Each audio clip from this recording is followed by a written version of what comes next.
All right, good morning, everyone. Let's go ahead and get started. This is the state all-purpose calendar in the state court of Fulton County, Georgia. I am Judge Melanie Williams. Today is October the 6th of 2022. All participants, this proceeding is being broadcast over the internet. It's a live stream. That means any member of the public can log on and watch this particular proceeding. It is also being recorded. All defendants, you have an absolute right to remain silent. Anything you say about the facts of your case can and will be used against you. You also have the right to be attorney today here at this proceeding. Have all members of the Public Defender's Office had the opportunity to interview their clients? Yes, Your Honor. All right, good morning, Ms. McLean. Good to see you. Thank you. All right, who do I have first at courtroom 2? You have position number 5, Mr. Michael Hill. That's a negotiated plea. All right, thank you. I do not have a list of announcements yet. Oh, thank you, Grace. I have it now. All right, Mr. Hill, your case number is 22 CR 006473G, in which you're charged with simple battery with the offense date of September the 23rd of 2022. Do you understand your rights here today? Yes, ma'am. All right, Ms. Tortorella, please present the state's case. Good morning, good to see you. Good morning, Judge Williams. Good to see you as well. The offer is 12 months served 13 days, credit for time served 13 days, balance probated, 12-week anger management, no contact with the victim, LaShawn Crumbly. Stay away from the incident location, which is the Family Dollar at 3050 Martin Luther King Jr. Drive, Southwest in Atlanta. Does opposing counsel stipulate to the facts, venue, and ID of the matter? Will you give me a little bit of the factual basis before you ask opposing counsel that? I apologize, Judge Williams. I'll go ahead. Very briefly. Yes, this incident occurred on September 23rd, 2022 at the Family Dollar. Officer Cardozo responded to the family. Officer Cardozo was advised by the Family Dollar employee, victim LaShawn Crumbly, that a black male assaulted her during working hours. What occurred is Ms. Crumbly advised that the defendant, Michael Hill, later, went behind the counter and grabbed her wrists while pulling her arms forward when she attempted to return his black bag. And this was caught on the surveillance footage of the store. The defendant was arrested, and these events occurred in Fulton County, Georgia. Nothing further. All right, thank you, Ms. Tortorella. All right, Mr. McLean, do you stipulate to the factual basis, ID, and venue? We do, Your Honor. And was that your understanding of the offer? I'm sorry? Was that your understanding of the state's offer presented by Ms. Tortorella? Yes, Your Honor. All right, Mr. Hill, I'm going to ask you some questions to make sure you're voluntarily taking the plea. Will you please raise your right hand? Do you swear and affirm the testimony you give today for the limited purposes of taking a plea will be the truth to the best of your knowledge and under the penalty of perjury? Yes, ma'am. All right, thank you. You can put your hands down. All right, are you under the influence of any drugs or alcohol at this time? No, ma'am. Are you satisfied with your attorney's representation? Yes, ma'am. Did anyone force or coerce you into taking a plea today? No, ma'am. And do you understand by taking a plea, you're waiving your right to later challenge the evidence in the court of law? Yes, ma'am. You understand you'll have no further court dates regarding this particular case? Yes, ma'am. All right, and you understand the requirements that you have to take a 12-week anger management class. You got to have no contact with the alleged victim, in this case, Ms. Crumbly, and you cannot return to that Family Dollar store, but otherwise you should not have to serve any additional time at the Fulton County Jail. You understand that? Yes, ma'am. And you agree to complete those requirements, Mr. Hill? Yes, ma'am. All right, as to the charge of simple battery, how do you plead? Guilty. I accept your guilty plea, Mr. Hill. If there's nothing further from the state of defense, that will conclude Mr. Hill's case. Thank you, Your Honor. All right, best of luck to you, Mr. Hill. Thank you. Next, y'all, we have position number 14, Mr. Larry Peterson. All right.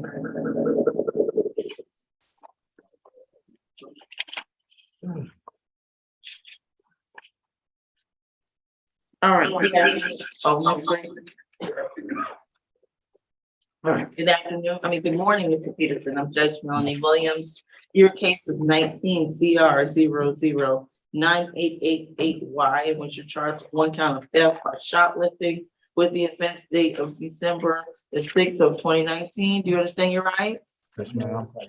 All right, thank you. And the announcement that I have for this is that it's gonna be a negotiated plea.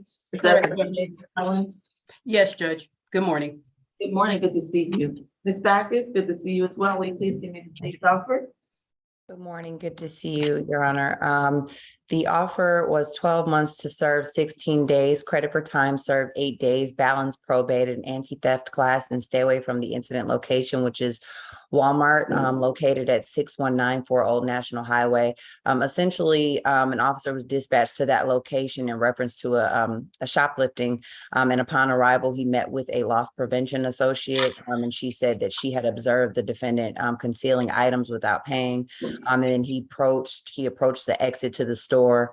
And that's when they approached him and took him to the loss prevention office. And I don't have the exact items, but there were 11 items that were recovered and returned to Walmart. And that's when the defendant was placed in custody. Nothing further, Your Honor. All right, thank you, Ms. Backus. Ms. Helen, was that your understanding of the state's offer, and does the defense stipulate to the fact that the police is ID and venue in this case? It is our understanding. We do stipulate, Judge, and I just want an update for that Walmart address. I had a 6149 Old National Highway. Okay, let me look at the police report. Maybe I looked at it backwards. Give me 1 second. Let's see. I'm gonna try to look it up myself as well. It is 661, instead of 6194, it is 6149. 149. All right. Yes, Judge, that is our understanding. We do stipulate and we do accept this plea on behalf of Mr. Peterson. It is a probated sentence, so we are asking for a portion of those probation fees to be waived for Mr. Peterson for probation. How long is the theft class? Is anyone aware? Your Honor, I think a theft class, an anti-theft class might be one of those 4-hour ones. I'm not positive. Okay, all right. Your Honor, it's 1 day. It's 1 day. It's correct. That's correct. 1 day. All right, it's 1 day. Thank you. I'll waive 2 months of fees. And I don't have a problem with him going non-reporting once he's completed the theft class.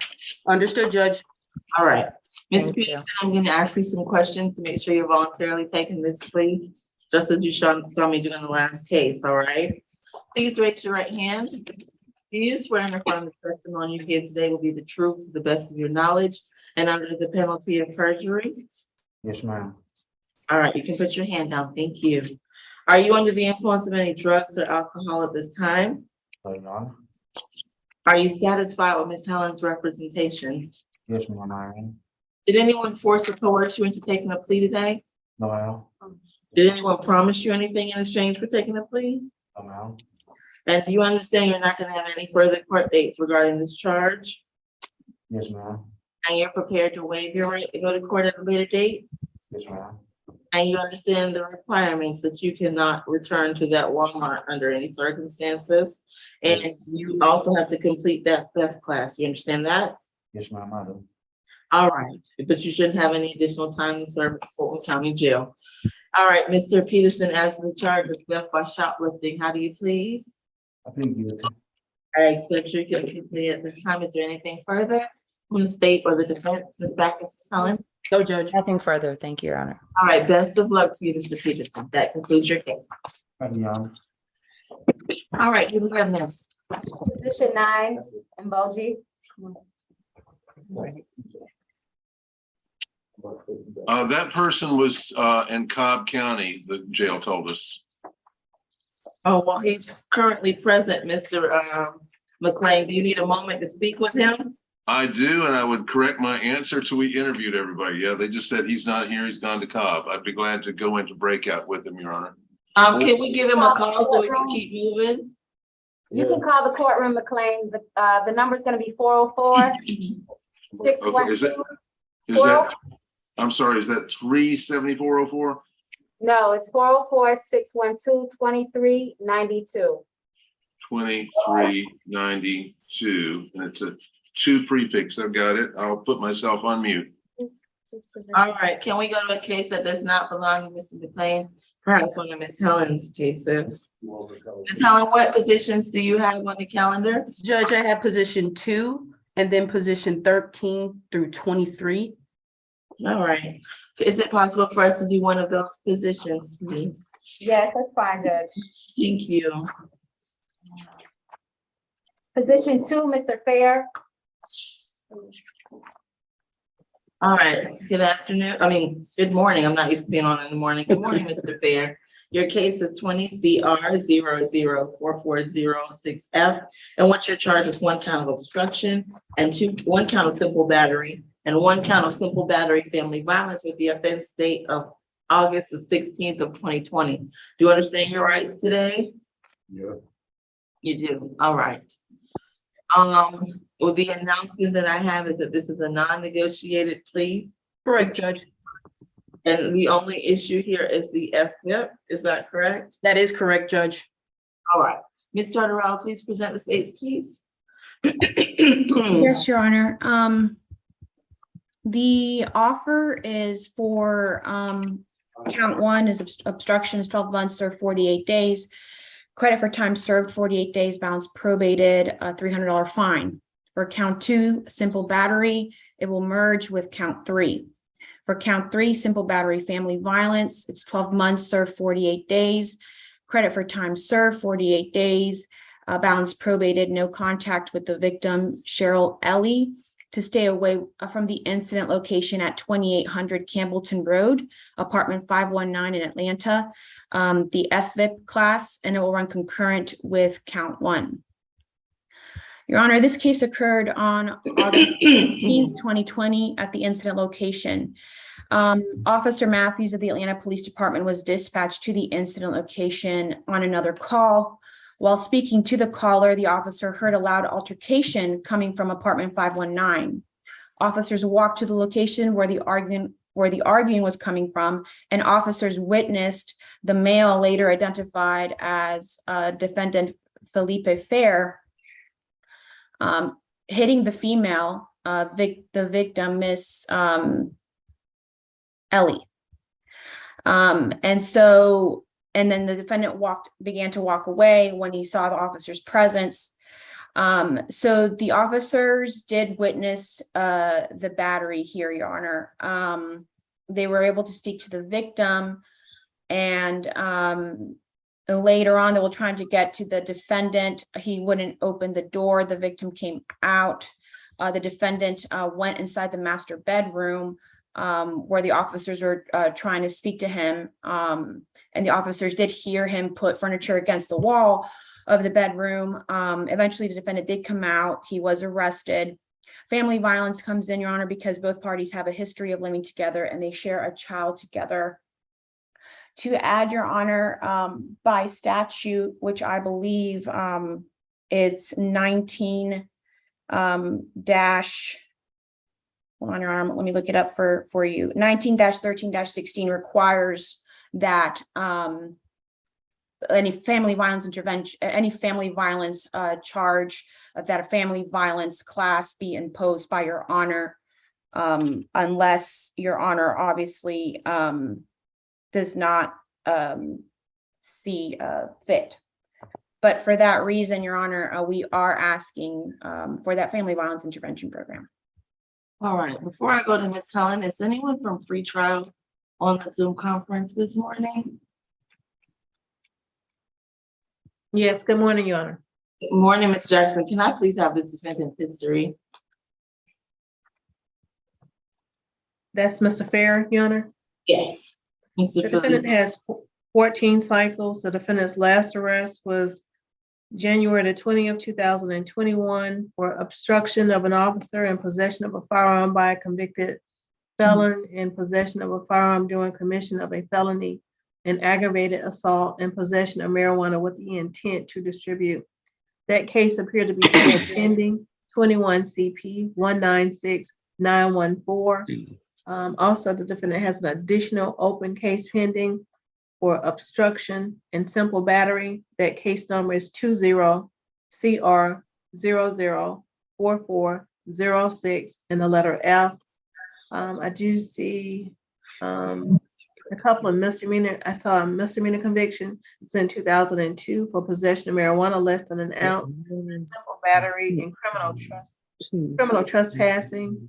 I did not see that felony conviction listed in the GCIC, Your Honor. Nothing in addition.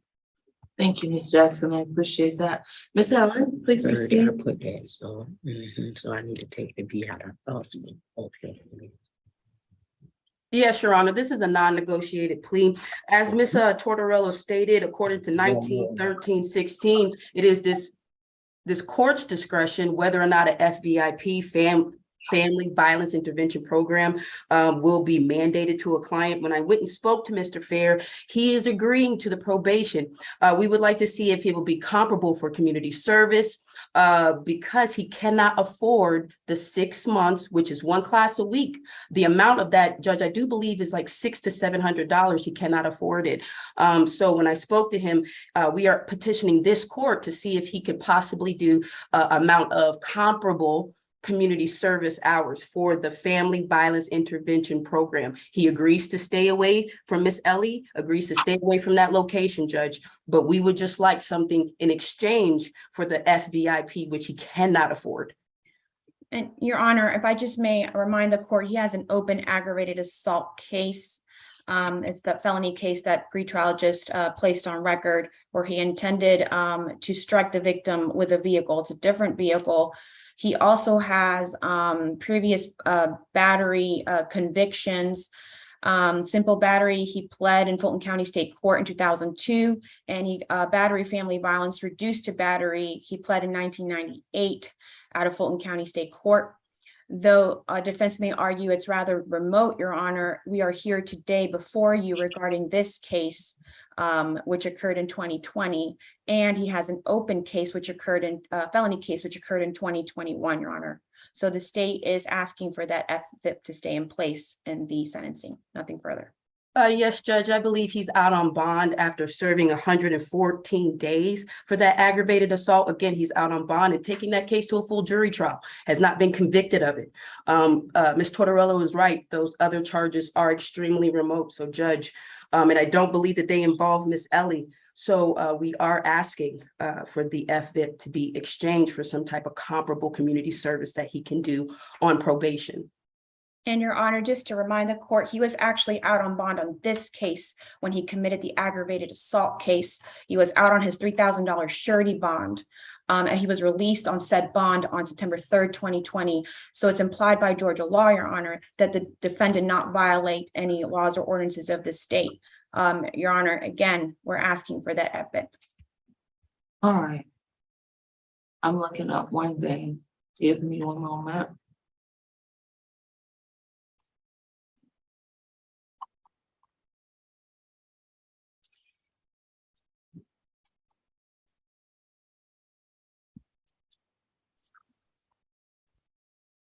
All right, I am gonna require the FVIP, Ms. Helen, if he takes the plea today. However, I will commute the $300 fine for count 1 to community service.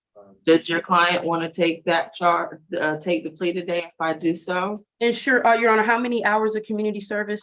I'm trying to ascertain that there's a formula that I'm terrible at math. Understood, Judge. Mr. Fair, the judge is going to require you to do that family violence intervention program, but she's going to commute that $300 fine. Would you like to still move forward today? Yeah. Yes, Your Honor. I am at a loss for how much that actually converts to. There is a formula. Give me one more moment to look for it. It's 30 hours. All right, thank you. I am terrible at math. Thank you so much, Mr. Walker. And I apologize, Your Honor. Again, I just want to go with also the jail time, just so we make sure that it's a time served. It's 48 hours reflected by the offer, but for the sheriff time, it's 30 days that he's done. I would request that it just be time served 30 days, credit for time served 30 days. Your Honor, the state will object to that. How much time has he actually served in Fulton County Jail? Does anyone know? Can we check on Odyssey? It's 30 days so far, and I'm going to look on the previous arrest. But again, if it's shown 48, the sheriff is going to make him do the 48. Yeah, I'm sorry. If it doesn't reflect that. So I believe it was 48 because he had like I said, was previously arrested and he got out. And then he had that subsequent offense. Okay, so on this charge, he's only served 30 days. Has he served 30 actual days? If he gets the credit for 2 for 1 though, it would still convert itself to a time served plea. Is that not correct? I think, Your Honor, and let me correct me if I'm wrong, Attorney Helen, but she just wants to assure that her client's getting credit for the time served. It's basically. Right, I understand that, but what I want to know is if he's actually been in there 30 days. He has, Judge. Odyssey reflects 30. Let me double check, Your Honor, because I believe I also counted from his previous arrest for this case. There is a significant difference between him having served 48 days and him having served 30, which was part of my thought process here, that he had been in here for 48 physical days. So that's why I want to clarify this point. And some of the. Good morning, Your Honors. I think what HG Tortorella was trying to say is he served 2 stints of time, the first stint being 18, the second stint being 30, and she's attempting to give him credit for both.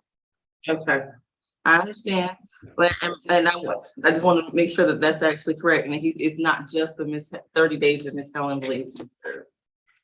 Judge, I'm not disputing the 48 days. He's done 18 in 2020. He's done 30 in 2022. If I put on the plea, 48 jail records will hold him for an additional 18 to serve. Okay. I never heard of that, Your Honor, but That doesn't sound right to me either. That's what I'm trying to answer to. And if he served 30 days still, if he gets credit for the 2 for 1, he would still be released, correct, as part of the time served? So I don't think that's correct, Ms. Helen. I mean, I've just never heard of that. And I mean, I don't know for sure. We're gonna leave the plea as is. Does he want to take this plea, Ms. Helen? I don't believe he'll have to serve additional time at the Fulton County Jail. Would you like to speak to your client? Mr. Fair, would you still like to take the plea? Yes. Yes, Judge, you would. All right, I don't believe he's gonna have served additional time. Ms. Tortorella, based upon your experience and your math, do you believe there'll be this additional time required with the plea as written? no, Your Honor, I don't believe so. And to add, that's the jail's jurisdiction. So if they see that Right. sentencing is basically credit for time served, they'll give him his credit for time served. All right. All right, Mr. Fair, I'm gonna ask you some questions as well. Will you please raise your right hand? Do you swear and affirm that the testimony you give today will be the truth to the best of your knowledge and under the penalty of perjury? Yes, ma'am. All right, you can put your hand down, Mr. Fair. Are you under the influence of any drugs or alcohol at this time? No, ma'am. Are you satisfied with your attorney's representation? Yes. Did anyone force or coerce you into taking the plea today? No, ma'am. And you understand by taking the plea, you're not gonna have any further court dates? Yes. You know what I will do, Miss, I will accept Ms. Helen's recommendation. I will make it 30 days credit for time served, 30 days. Thank you, And- Judge. All right, and you understand the requirements of this sentence that you have to complete 30 hours of community service, but you will have to complete that family violence course. You understand that, Mr. Fair? Yes, ma'am. And you understand that you must stay away from the incident location on Campbellton Road and have no contact with Ms. Ellie? Yes, ma'am. All right, as to the charges of obstruction, simple battery and simple battery family violence, it actually just obstruction and simple battery family violence. Mr. Fair, how do you plead? Yes. I accept your guilty plea as to those 2 charges. Is there anything further from either the state of the defense? No, Judge. All right, best of luck to you, Mr. Fair. Who do we have next? Number 21, Mr. Wabibi. He's on my property. Position 21, is that what you? And Judge, can I get a breakout section with 4 South, if that's, No, he's at iPhone. or On, jail court jail court. iPhone? I believe that would be a, is Mr. Wabibi your client, Ms. Helen? Yes, Judge, or we can put it to the end of the calendar. I just need to speak to Mr. YBB fairly quickly, less than 5 minutes. Okay, can Ms. Helen go into a breakout with, is he at Fort South? He's at jail court's iPhone? No, Where's Mr. Wabibi? jail court's iPhone. Okay, can Ms. Helen go into a brief breakout with him and we take another position at courtroom 2? I'm an owner. Yo, Cat be the cash, I'm a millionaire. Yo, she rocked. She said, awesome. All right. So Ms. Helen's gonna go into that breakout and we're gonna take a position that belongs to Mr. McLean.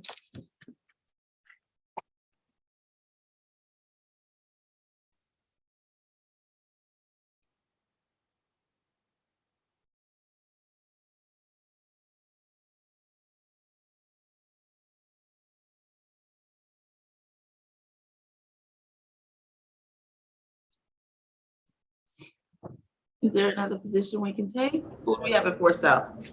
Can we do position number We 3? can't do nobody, Judge. Both people are tied up. You got McLean. Oh, okay, Mr. McLean isn't finished.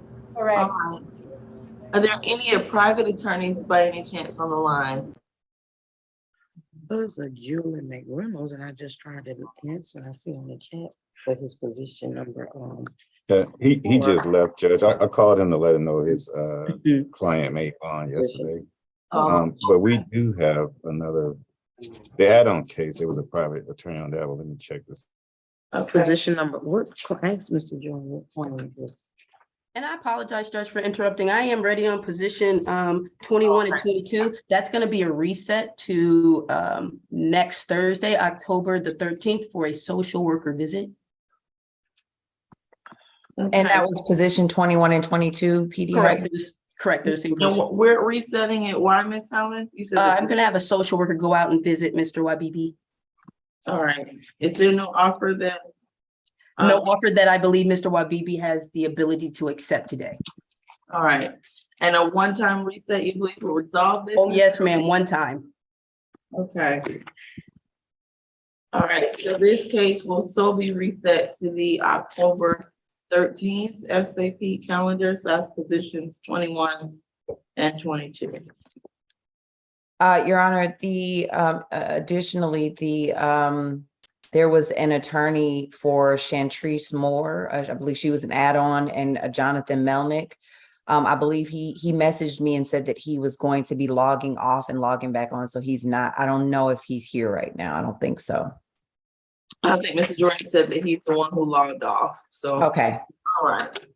All right, so we reset Mr. Wabibi's case. All right. Soon as Ms. Helen is here, is there another position we could go to? No, Judge, ready on all other positions. All right. And who do we have at Fort South? Position 3, Gilbert, I think he waiting on McLean. Yeah, he's Mr. McLean. Who do we have at courtroom 2? Position 17, Shannon. And that's a negotiated plea, Your Honor. All right, good morning. Mr. Position 17. Okay, I'm on a different calendar. All right, good morning, Mr. Shannon. Your case number is 22 CR 006423F. And what's your charge of 1 count of criminal trespass and 1 count of possession and use of drug-related objects, each with the offense date of September the 21st of 2022. Do you understand your rights? Yeah. I'm sorry, you understand your rights? Yeah. Okay. All right. Let's see, this is your case, Ms. Backus? That is correct, Your Honor. All right, Ms. Backus, please proceed. I believe this is 12 months, serve 16 days, credit for time served 16 days, balance suspended, and stay away from the incident location, which is a mobile gas station at 575 Chappelle Road Northwest. This incident occurred on the 21st of September. An officer was dispatched to that incident location in regards to a criminal trespass call. A store clerk basically called and said that the defendant was on the property and he had asked him to leave several times but refused, and he had basically just been soliciting customers for money. Then he started banging on the door, and this is despite the fact that he had received a trespass warning less than a month prior to this incident. And so while the officer was frisking him, he then located a glass pipe on him. And yes, nothing further, Your Honor. All right, thank you. Ms. Helen? Was that your understanding of the offer? Yes, Judge. All right, and do you stipulate to the factual basis ID and venue? I do, Your Honor. All right, thank you. Mr. Shannon, I'm gonna ask you some questions to make sure you're voluntarily taking the plea. Can you please raise your right hand? Do you swear and affirm the testimony you give today will be the truth to the best of your knowledge and under the penalty of perjury? Yes, Your Honor. Thank you. Put your hand down. Are you under the influence of any drugs or alcohol at this time? No, Your Honor. Are you satisfied with your attorney's representation? Yes, Your Honor. Did anyone force you to take a plea? No, Your Honor. Did anyone promise you anything in exchange for taking a plea? No, Your Honor. And you understand you're not gonna have any other court date about these charges? Yes, I do, Your Honor. You're prepared to waive your right to have a court date later and present the evidence in your favor? Yes, Your Honor. And you understand you cannot go back to that location, to that gas station by any means? Oh, yes, Your Honor. All right, but you should not have other time to serve at the Fulton County Jail. You understand that? Yes, yes, Your Honor. All right, as to the charges of criminal trespass and possession and use of a drug-related object, Mr. Shannon, how do you plead? I plead guilty, Your Honor. All right, I accept your guilty plea at this time. Is there anything further from either party? Oh, no, ma'am. No, Your Honor. Not you, Mr. No, Shannon. Judge. All right, Ms. Backus, anything further? Nothing further, Your Honor. All right, best of luck to you, Mr. Shannon. Don't go back to that gas station, okay? Ma'am. Thank you. All right, who do we have next?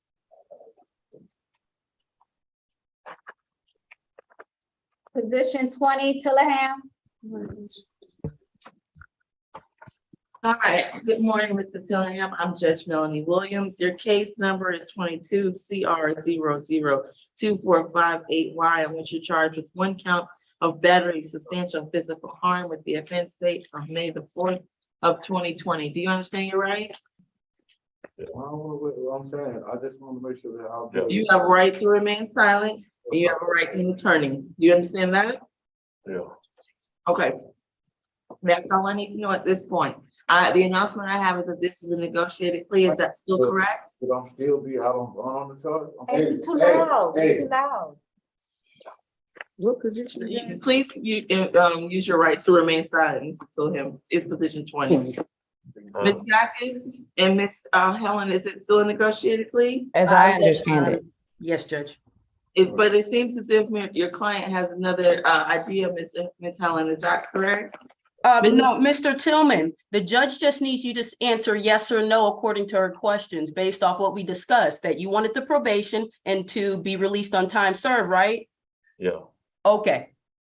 All right, and you wish to take a plea today, sir? Yeah. All right, Ms. Backus, please proceed. Yes, Your Honor. The state's offer is 12 months, served 16 days, credit for time served 8 days, balance probated, 6 weeks anger management, and no further contact with Tanelius Lovett. Tanelius is spelled Tanelius, and Lovett is Lovett. This incident occurred in May. I'm sorry. Let me get that date of incident correct. It did occur in 2020. An officer was dispatched to 855 Peachtree Street regarding a fight in progress call.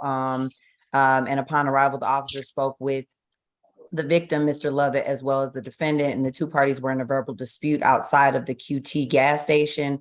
And a witness who's also an employee advised that saw the verbal dispute going on, went to break it up.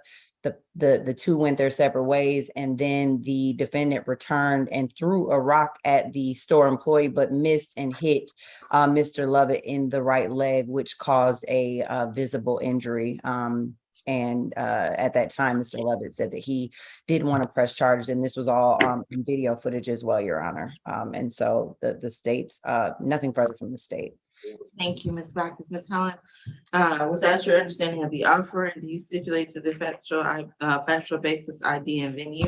We do stipulate, Judge, and that is our understanding of the offer. It's a probated sentence, so we're asking for those probation fees to be waived for Mr. Tillman. I will waive 2 months of fees in order to give him time to take that anger management class, at which time following the class, he can go non-reporting if he's completed it at that time. All right, Mr. Tillman, did you wish to take this plea today? Yeah. I'm going, please raise your right hand. I'm placing you under oath. Do you swear and affirm the testimony you give today will be the truth to the best of your knowledge and under the penalty of perjury? All right, thank you. Put your hand down. I'm gonna ask you some questions to make sure this is voluntary, okay? Are you under the influence of any drugs or alcohol at this time? No. Are you satisfied with your attorney's representation? Did anyone force you into taking a plea today? No. Did anyone promise you anything? No. And you understand by taking a plea, you're not gonna have the opportunity to go to court and present any evidence you may have had in your favor? Yeah. And you're prepared to waive your right to a court date? Say it again. You're prepared to not have a court date? Oh, yeah. All right, and you understand that you can have no contact with Mr. Levitt, and you have to complete the 6-week anger management program, but otherwise you should not have additional time to serve at the Fulton County Jail? Yeah. All right, Mr. Tilgham, as to the charge of battery, substantial physical harm, how do you plead? Guilty. I accept your guilty plea. Is there anything further from the state of the defense? Nothing further, Your Honor. All right, best of luck to you, sir. Thank you. All right, who do we have next?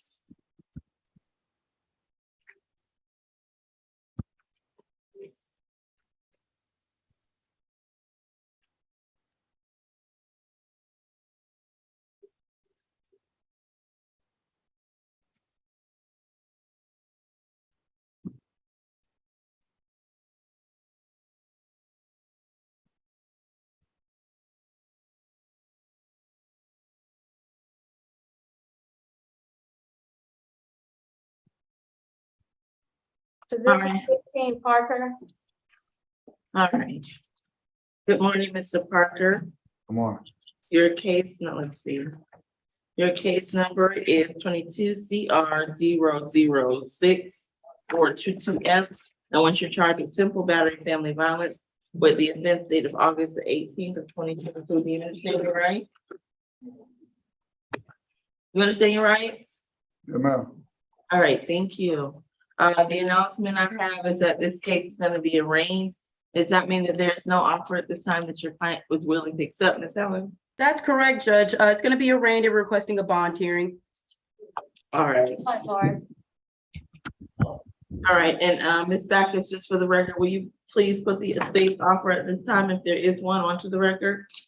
Yes, Your Honor. The state's offer was 12 months, served 32 days, credit for time served 16 days, balance probated in FVIP, and no further contact with the victim, Ambriana Foster. All right. And Ms. Helen, your client does not wish to avail himself of that offer today. No, Your Honor. We'd like to go forward with the bond hearing. All right. Let me arraign his case. Mr. Parker, you've been formally charged with simple battery family violence, which has been formally accused by the Solicitor General of Fulton County. Ms. Helen, do you waive a formal reading of the accusation? I do, Judge. Thank you for that waiver. At this time, the case will be set for trial, and the trial will be scheduled by the state court judge to whom this case is assigned. You do not have the burden to prove the charges against you at trial. The state, represented by the Solicitor General, bears that burden and will have to meet that burden in order to get a conviction against you. If they do get a conviction, you could face a sentence of up to a year in prison or a fine of $1,000. Based upon this information, Mr. Parker, how do you plead? I accept your not guilty plea. All right, Ms. Backus, may I please have the state's position on bond? Yes, Your Honor. This incident occurred on this August 17th. The victim, Ambriana Foster, came to the Zone 4 precinct to report a dispute between herself and her child's father, who is the defendant. Ms. Foster stated that the defendant came by her home at 1457 Richland Drive Southwest to visit. And when she was dropping him back off on his side of town, he began to accuse her of talking to other men. And then he began to get physical with her. She said that he slapped her in the face and punched her in the lip, grabbed her by the neck. After the altercation, he got out of the vehicle and took her phone. And then she drove around looking, but was not able to locate a police officer at the time, which is why she went to the precinct. There is a $3,500 surety in place. Your Honor, the defendant's history, he's got 24 cycles from 2002 to 2022, and several violent offenses in the past. He has a 2020 aggravated battery conviction, which was 21 SC 178602. He also has a 2005 cruelty in the third, an ag assault conviction, 2006, 2 counts of ag assault and 2 counts cruelty to children, battery, obstruction, felony, theft. He also has a simple battery family violence from 2020, and the 2020 ag battery, ag assault, and 2 counts of third are with the same victim, Your Honor. And so the state is asking that $3,500 surety remain in place, because not only is he a potential threat to this victim, but he has a history and he also has FTAs on his record as well, as recently as 2020, Your Honor. And so the state is asking that $3,500 surety would stay in place, nothing further. Thank you, Ms. Backus. Ms. Helen? Yes, Judge. Mr. Parker is 37 years old. He is a lifetime resident of Fulton County, was born at Grady Hospital. He's a proud father of 4 children. I do believe he shares those 4 children with Ms. Foster. I do believe Ms. Foster is on the line. I think she may want a moment to speak about whether she wants contact and whether if he's a danger to her. And so, Judge, today, he also is completely employable. When he was arrested for this, he was working for Ruby College Construction for the last 4 years, Judge. So he has family in Fulton County, his sister. He also has his family in Fulton County, Judge. And so to go through the Ayala factors, I hear his history. When I spoke to Mr. Parker, he understands the seriousness of this case. I have an up-to-date phone number, an up-to-date contact address. He will not be missing any court dates. He's aware that he appears for all court dates, Judge. And so, Judge, we are going to be asking for that to be a signature bond today. When I spoke to Mr. Parker, he's not able to afford a $3,500 bond. So we are asking for a signature bond in the same amount. If Your Honor feels that he is ineligible for that signature bond, we are asking for a bond modification no more than a $1,000 surety bond. Again, I do not believe he is a danger to the community. I hear those charges, Judge, and I hear that other case, but I do not believe he's going to be a danger to the community or a danger to Ms. Foster or a danger of being arrested again. He understands he has these other cases going on. He does not plan to be arrested again. So, Judge, we are asking for that first signature bond, and if not, that bond modification to $1,000 surety. All right, thank you, Ms. Ellen. I am going to hear from Ms. Foster briefly. Ms. Foster, if you'd like to make a statement, this is your opportunity to do so. Please raise your hand. Do you swear and affirm the testimony you give today will be the truth to the best of your knowledge and under the penalty of perjury? Yes. What would you like to tell the court at this time? Yes, the statements I wrote was untrue. I was upset at the time, and I see Paul Parker, he have changed, and the time that he been out and all that kind of stuff, he been looking for a job and all that kind of stuff. He been taking care of his kids. So I don't think he should be where he at right now. And everything was a misunderstanding. All right, thank you, Ms. Foster. I appreciate you making this statement. Your Honor, just as a very brief rebuttal, I understand what Ms. Foster is saying. I would just like the court to remain aware of the cycles of violence, and people oftentimes want to forgive out of loyalty, out of love, whatever the case might be. But that still remains that violence is the state takes it very seriously when partners use violence in the relationship. And so we would ask that surety bond still remain in place.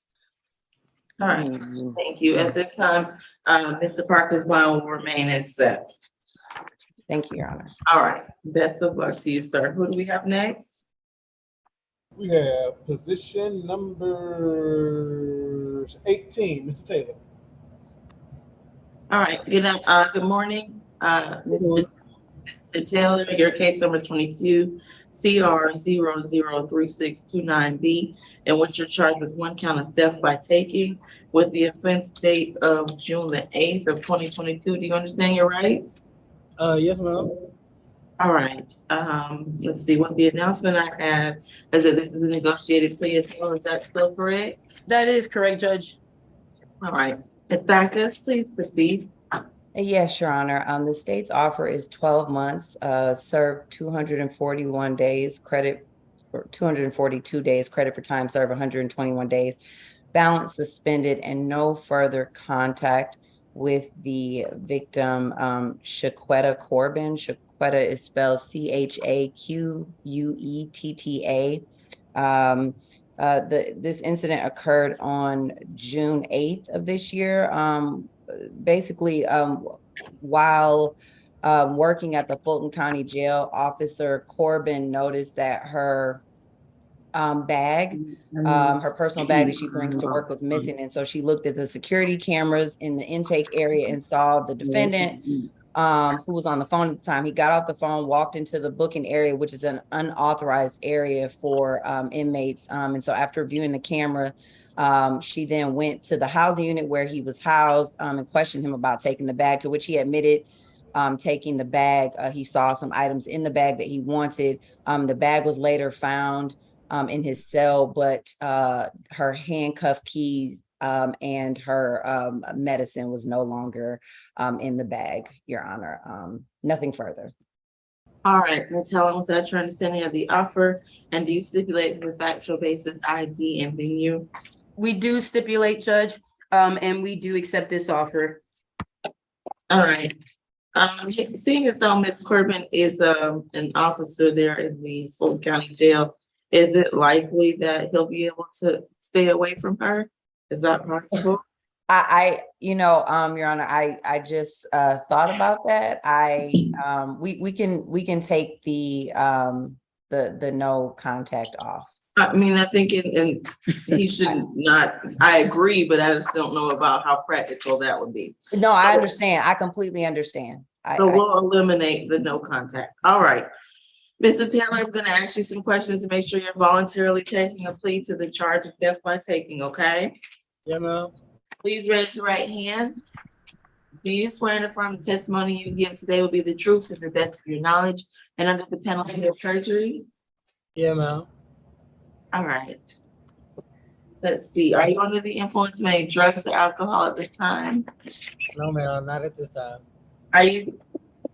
Okay, well, that was an interesting answer. Are you satisfied with your attorney's representation? I am. Did anyone force or coerce you to take the plea today? No, ma'am.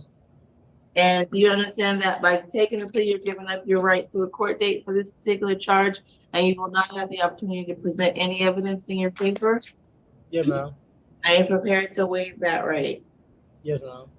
And you understand that even though we're not putting, we're not requiring that you not have contact with Ms. Corbin, that you should govern yourself accordingly in dealing with her. You understand that, Mr. Taylor? Yes, Judge.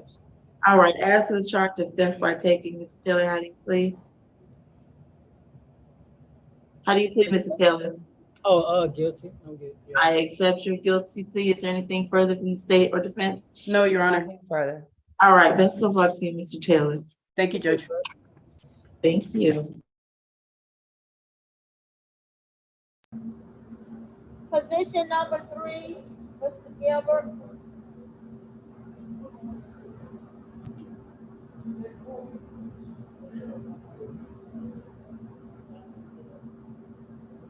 All right, I apologize. What position are we taking? Number 3. All right, thank you. I apologize. I had to handle one thing. Are you Brian Gilbert? Yes, ma'am. All right, Mr. Gilbert, your case number is 22 CR 005275G, in which you're charged with loitering and prowling and criminal trespass with the offense date of August the 8th of 2022. Do you understand your rights today? Yes, ma'am. All right, thank you. The announcement that I have is that this is a negotiated plea. Is that still correct, Mr. McLean? Mr. McLean? Or is this Ms. Helen's case? I believe this is Mr. McLean. Mhm. Mr. McLean, are you hearing me? Are you with us? I'll give him a call, Judge. I don't think he can hear you. I don't think you can hear me either. Thank you, Ms. Helen.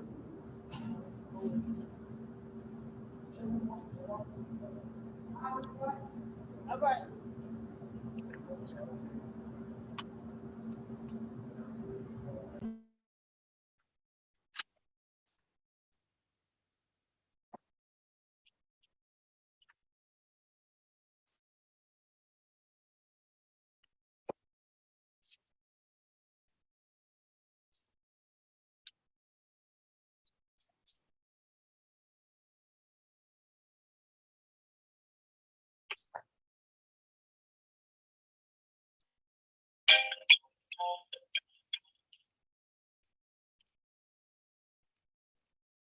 Hello?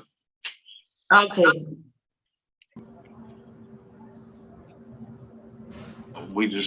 There we go. Thank you. Thank you. okay, Mr. McLean, we're attempting to address position 3. Can you hear us? Yes, I can now, Your Honor. And by the way, on the other phone call, we took care of another case as well. So number 7 and number 9 are both pleas. All right, that's good news. Is number 3 still a negotiated plea? Yes, Your Honor. All right, thank you. Ms. Tortorella? Yes, Your Honor, for count 1, which is loitering and prowling, the state's gonna null pros that count in exchange. It's part of the plea offer. And count 2 for criminal trespass is 12 months served 2 days, credit for time served 2 days, balance suspended.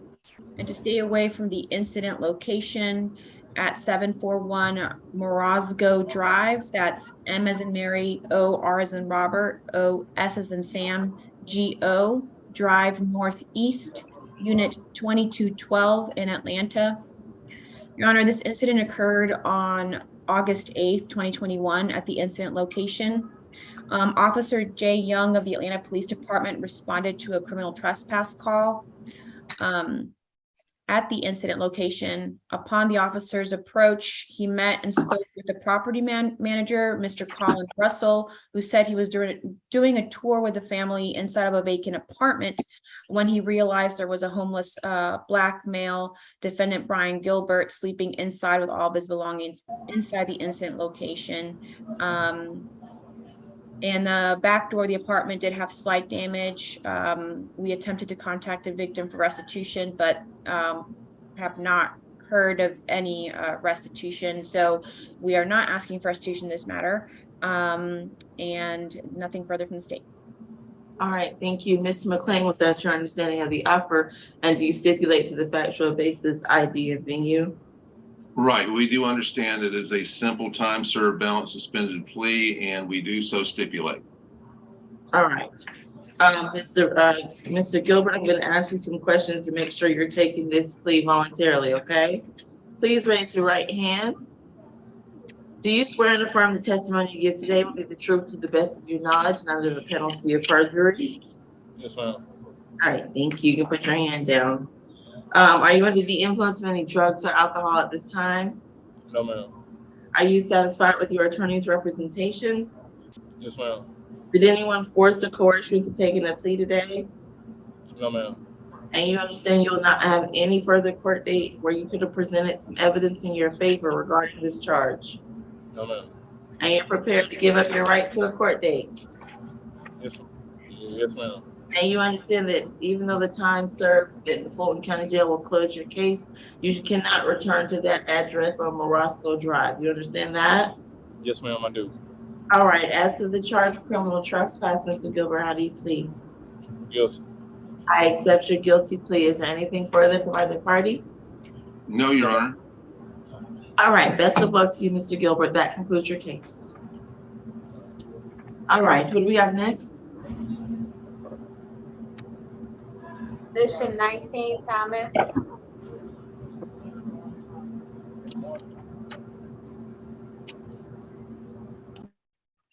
All right, good morning, Mr. Thomas. Your case number is 22 CR 006426G. And what's your charge of giving false information to a law enforcement officer possession and use of a drug-related object, and public drunkenness with the offense date of September 21st of 2022. You understand your rights? Yes, ma'am. All right, thank you. Ms. Dockett? Yes, Your Honor, the state's offers 12 months, serve 32 days, credit for time serve 16 days, balance suspended, and stay away from the incident location, which is a Circle K located at 639 Morosco Drive.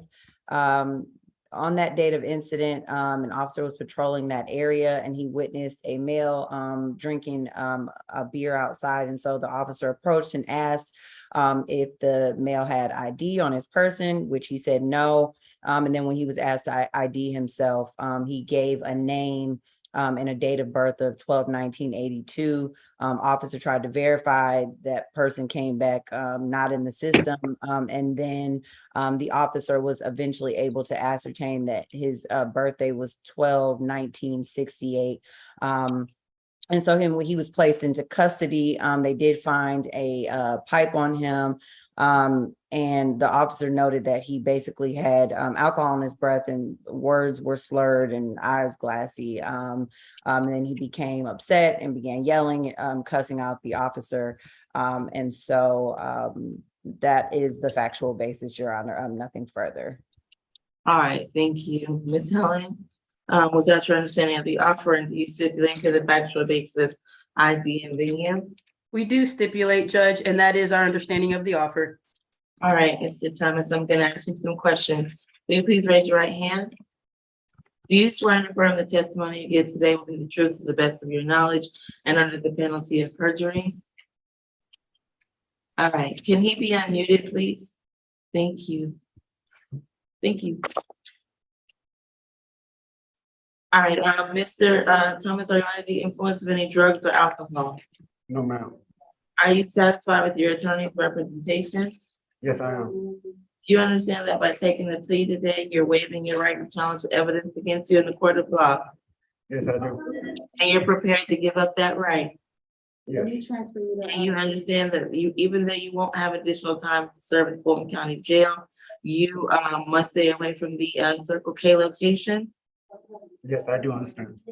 All right, Mr. Felton, as to the charges I previously listed, how do you plead? Guilty. I accept your guilty plea. Is there anything further from either party? Nothing further. Thank you, Your Honor. No, Judge. All right, best of luck to you, Mr. Thomas. That concludes your case. Thank you, Judge. All right, who do we have next?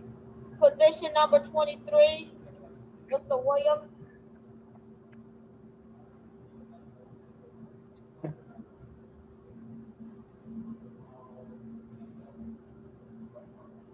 Good morning, Mr. Williams. Your case number is 22 CR 006471A, in which you're charged with simple battery family violence with the offense date of September the 23rd of 2022. You understand your right? Yes, Your Honor. All right, thank you. The announcement I have is that this case will be arraigned. Ms. Backes, will you please put the state's offer onto the record at this time? Yes, Your Honor. The offer is 12 months, 32 days to serve, credit for time served, 16 days, balance probated, an FVIP, and no further contact with Moniacia Williams. That is spelled MONEASHA. Williams, common spelling. All right. And Ms. Helen, your client is not interested in accepting that offer at this time. He's not, Judge, and we just want an arraignment only. All right, we will arraign his case. No, thanks, ma'am. All right, Mr. Williams, you've been formally charged with simple battery family violence, which has been formally accused by the Solicitor General in the County of Fulton. Do you waive a formal reading of the accusation, Ms. Helen? I do, Judge. Thank you for that waiver. At this time, the case will be set for trial and scheduled by the state court judge to whom the case is assigned. At this trial, Mr. Williams, you will have the right to an attorney, just as you've had today, and you do not have the burden to prove the charges against you. The state, represented by the Solicitor General, will bear that burden and has to prove those charges against you beyond a reasonable doubt in order to get a conviction. If they do get a conviction, you can face a sentence of up to 1 year in prison or a fine of $1,000. Based upon this information, how do you plead, Mr. Williams? Guilty, yes. You said not guilty? Yes, ma'am. All right. All right, is there any other outstanding matters, Ms. Helen, or are we just arraigning his case? We're just arraigning it. We're all set. Thank you, Judge. All right, best of luck to you, Mr. Williams. Thank you, That Your Honor. concludes your case at this time. Let's hit up doing something.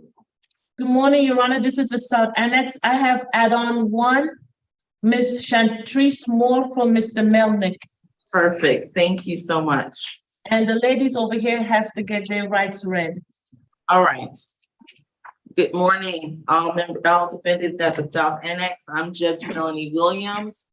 This particular proceeding is being broadcast over the internet as a live stream. It is also being recorded.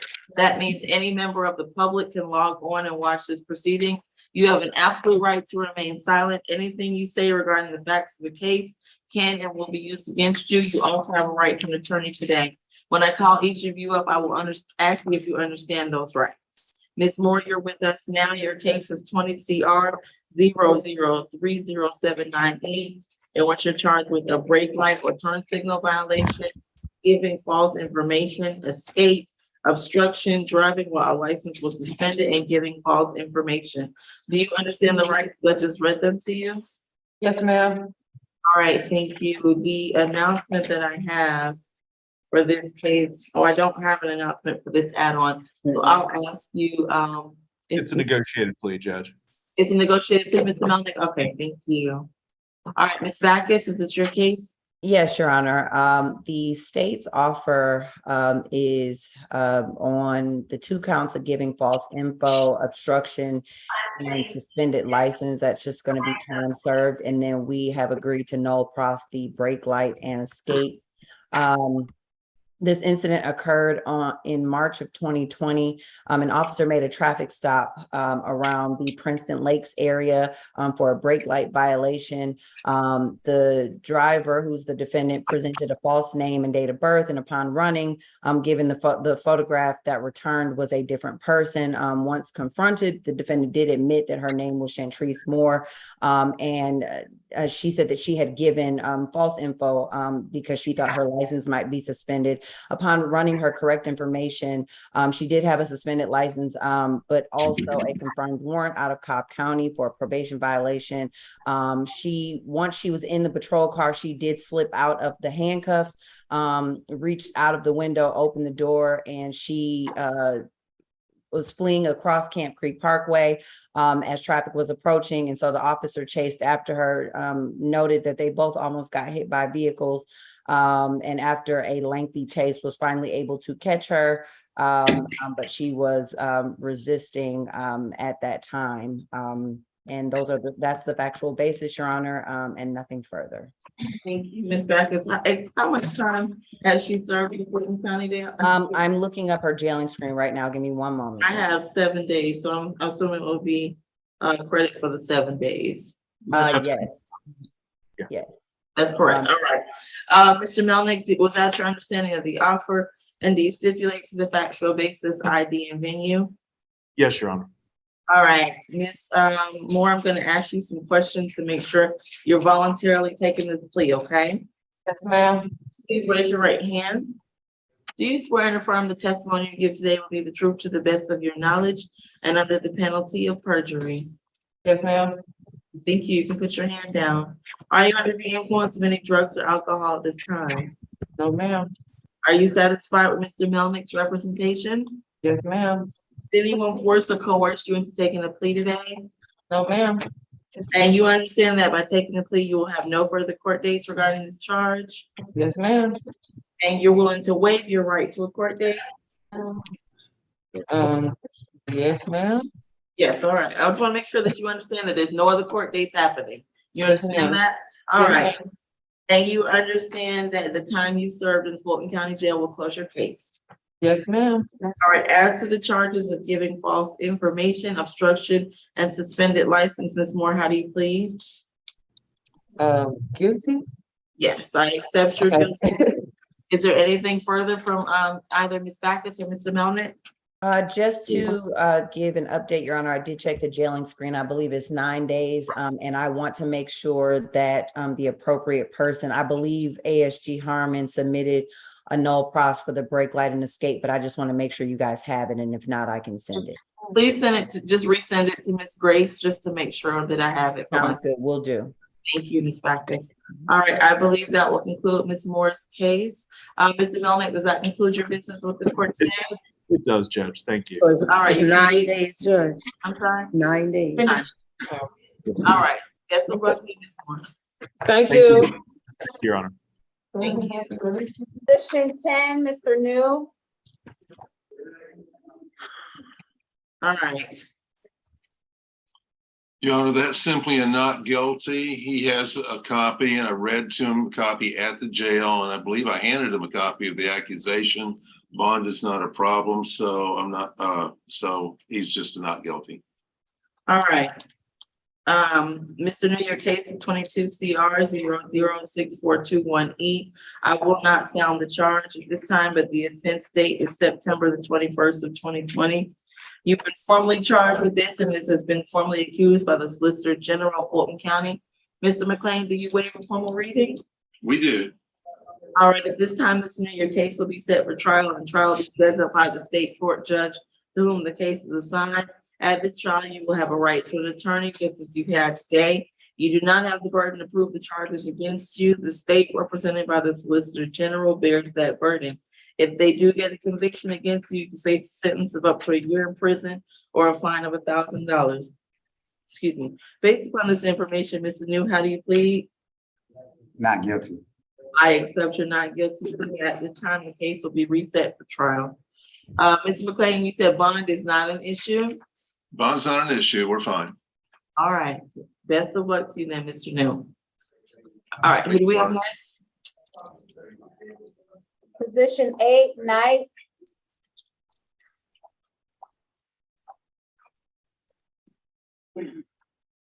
All right, good morning, Mr. Knight. Your case number 22 CR 006430B. And what you're charged with criminal trespass with the offense date of July the 26th. Do you understand your rights? Yes, huh? All right, the announcement that I have is that this case is also going to be arraigned. Is that correct, Mr. McLean? Yes, he's pleading not guilty, and he feels that if the court could consider bond, that would help him. All right, at this time, Mr. Knight, your case, you've been formally charged with one count of criminal trespass, which has been formally accused by the Solicitor General of Fulton County. Ms. McLean, do you waive a formal reading? We do. Thank you. At this time, the case will be set for trial, and the trial will be scheduled by the state court judge to whom the case is assigned. You'll have the right to an attorney, and the state will bear the burden to prove the charges against you. If they do meet that burden, they get the conviction, Ms. Knight, you could face a sentence of up to 1 year in prison or a fine of $1,000. Based upon this information that I presented, how do you plead? Not guilty. All right, I accept your not guilty plea. Ms. Tortorella, please proceed with the state's position regarding the bond in this matter. Yes, Your Honor. For the bond, we're asking for the $3,500 surety bond to change to a $10,000 cash bond with the same conditions. Your Honor, we did make an offer to opposing to the defense today, but that offer is only good for today. We will be increasing time on that offer due to the defendant's history with the victim. Your Honor, this defendant poses a flight risk of reoffending and committing felonies, and is a danger and threat to any person, including the victim, Miss Nakaria Henderson. He has an open felony case, 22 SC 182986, for aggravated assault, family violence, aggravated assault, deadly weapon, reckless conduct, criminal damage to property in second degree. He was originally granted an $8,000 surety bond and was released on June 15, 2019. He's currently held on this case with no bond. In this case, he pointed the gun at the victim and juvenile victim and fired 2 shots at the ground with a stolen handgun near both victims. He has another open felony case, 21 CP 204775, theft by receiving, offense date, July 29th, 2021. He was granted a $7,500 surety bond and was released on November 29th, 2021. He's in violation of this bond order due to a subsequent offense, as it is implied by Georgia law that he not commit any violations of the laws of the state or ordinances of the state. Another open felony case, 22 CP 212527 for aggravated assault strangulation. The offense date is May 15th, 2022. He's held on no bond.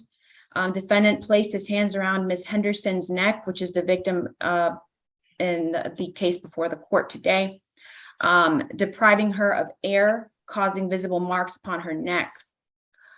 He also has another subsequent case with the same victim, 22 CP 212528 for aggravated assault, cruelty to children in first degree. This occurred on September 1st, 2022. He's held with no bond. In this case, he strangled Ms. Henderson by placing the victim in a chokehold as the victim was holding their 1-month-old child. Finally, again, he has another case, 3 open cases against the same victim. This is the final one, 22 CP 212587 for aggravated assault, cruelty to children in third degree, and simple battery and other offenses. The incident date occurred on September 21st, 2022. He's being held with no bond. In this case, Your Honor, Ms. Henderson attempted to leave the residence. The defendant pointed a gun at her head and stated, "I will kill you if you try to leave." Ms. Henderson could not call law enforcement because the defendant took the SIM card out of her cell phone while she was sleeping. The victim was able to FaceTime Officer Askew for help. Your Honor, in this incident, it occurred on September 26, 2022 at 4712 Flat Shoals Road, apartment 7307 in Union City. Officer S. Van Loo of the Union City Police Department was dispatched to the incident location in reference to a verbal dispute. Upon arrival, the officer spoke with the witness, later identified as Mikahi Williams, who advised his sister's boyfriend, defendant Jamar Knight, had become enraged and destroyed the home. The officer entered the residence and observed furniture scattered around the home, broken glass all over the floor, and food scattered across the kitchen floor. The female was victim, again, Nakiria Henderson, who said the defendant was her boyfriend of 3 years, and he became hostile for no reason and began to destroy her home while shouting profanities at her. Ms. Henderson advised Knight had been living with her at the home and did have a key to gain entry. When asked if the defendant had a history of being violent with her, Ms. Henderson said he does not, but Mr. Williams stated that defendant, her brother, Mr. Williams stated that defendant has put his hands on his sister before. And like I've told you, Your Honor, he does have that prior difficulty felony case. So as far as intimidation of victim witness, Your Honor, it's foreseeable due to the facts of this case. It's foreseeable due to the 3 open cases the defendant has against the victim.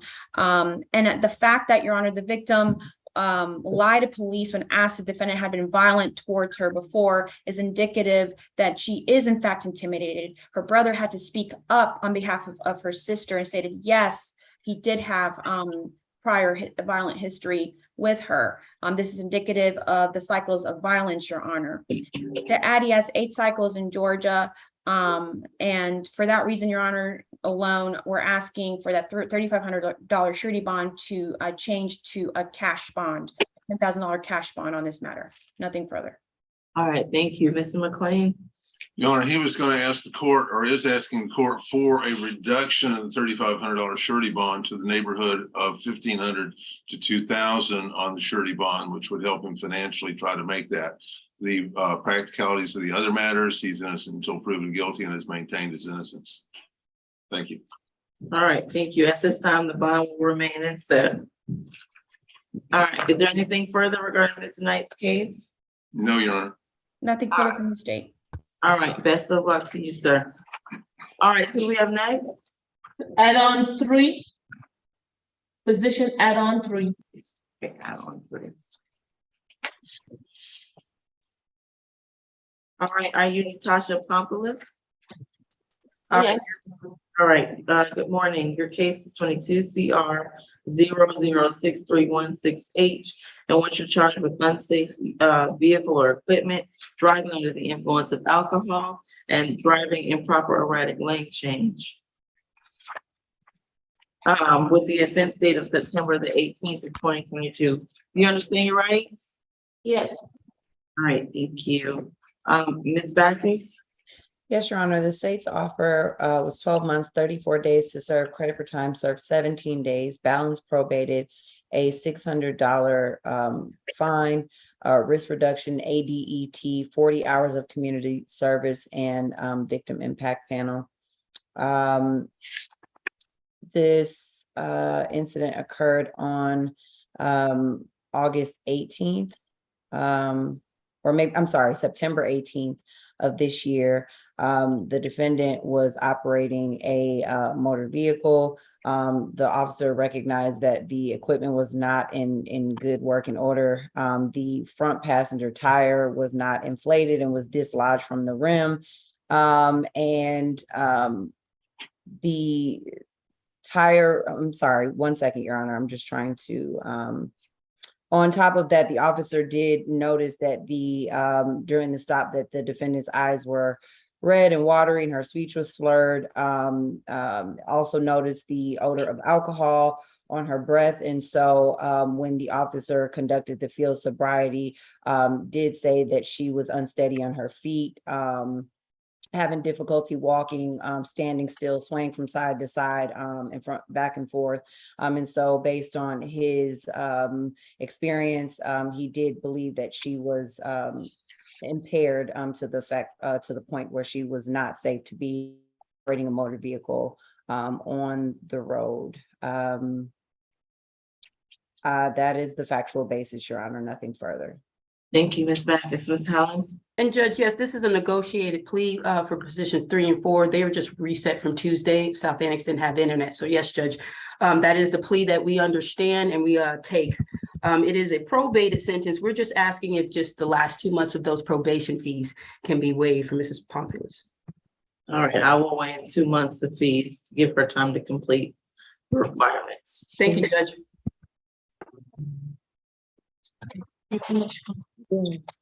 Thank you.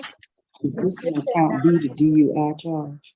And Wait, she has to go through the questions, doesn't come? Right, yes, I have to go through. No, we're not finished with Ms. Pompous. I'm sorry, I'm asking some questions. Ms. Grace is asking me some questions. I'm sorry. Go ahead, Ms. Grace. this is for count 2, correct? And A and C is gonna run concurrent with.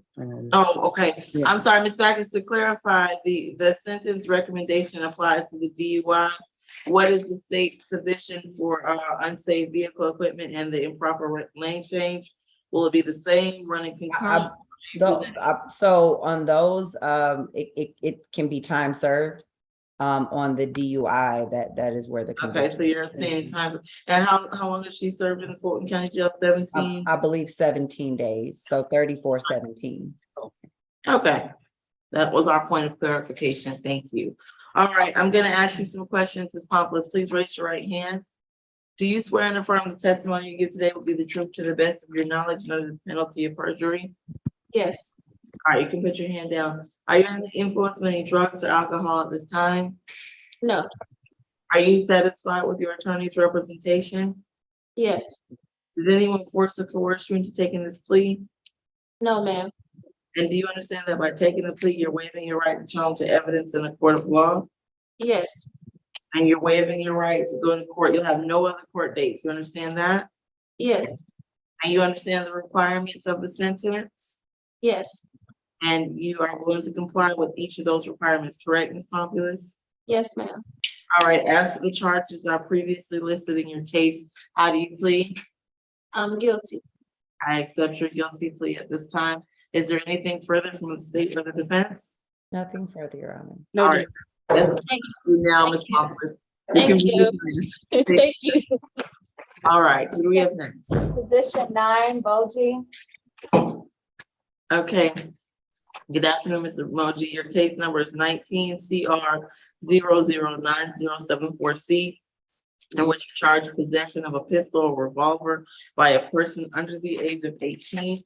theft by shoplifting, and actually it's 2 counts of that possession of the pistol. Do you understand your rights today? Yes, ma'am. All right, the announcement I don't have an announcement. What is the announcement now, Mr. McLean? He is an unnegotiated plea. He would like to accept the terms and conditions of the plea offered, but the only unnegotiated part is a argument that I will make for jail credit time, which was not obvious from the booking screen. All right, thank you. We'll go to Ms. Tortorella. Yes, Your Honor. So for possession of a pistol under 18 years of age, 12 months, served 365 days, credit for time served 1 day. For count 2, theft by shoplifting, 12 months of probation to stay away from the incident location, which is Macy's at Lenox Square, 3393 Peachtree Road Northeast in Atlanta. An anti-theft class, 40 hours of community service. And count 2 will run consecutive to count 1. Count 3, possession of pistol under 18 years of age, that count will be no pros by the state. No restitution items recovered by the police and returned to the victim, which is Macy's. Your Honor, this case occurred on March 22nd, 2019 at the Macy's at Lenox Square. An asset protection detective, Brandon Marshall from Macy's, was involved in this incident. While conducting routine floor observation, Mr. Marshall was given a tip from another employee that a group of male subjects were downstairs in a kids department concealing merchandise inside a book bag. So as far as this defendant, Your Honor, upon entering the kids department, the officer saw defendant Sering, and I apologize if I butcher his last name, Boji, stuff a piece of merchandise inside his bag and zip up the bag. The defendant then headed to the Nike department where he selected a black t-shirt and proceeded to the back wall where he concealed the black t-shirt inside his jacket. The defendant exited the store and was stopped by Mr. Marshall, who identified himself as a detective at Macy's and advised he needed all unpaid merchandise back that he took without paying for. Mr. Marshall proceeded to the loss prevention office with the defendant.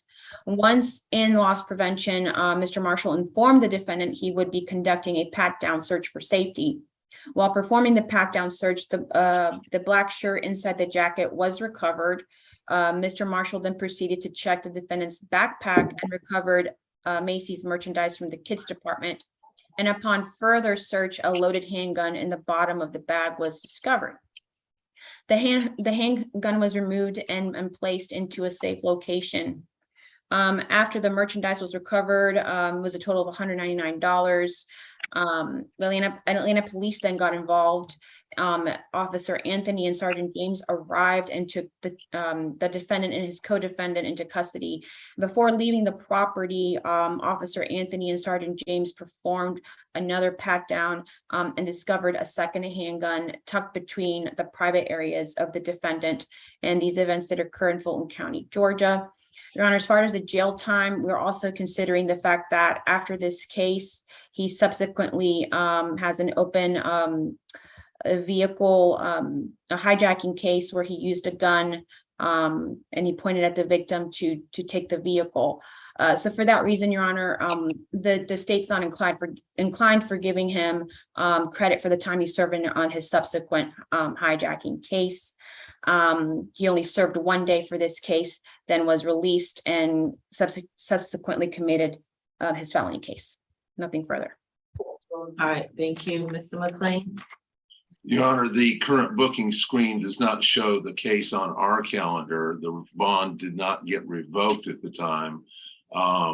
Had the situation shown up as a pending charge on our booking screen, it currently shows 198 days of continuous custody.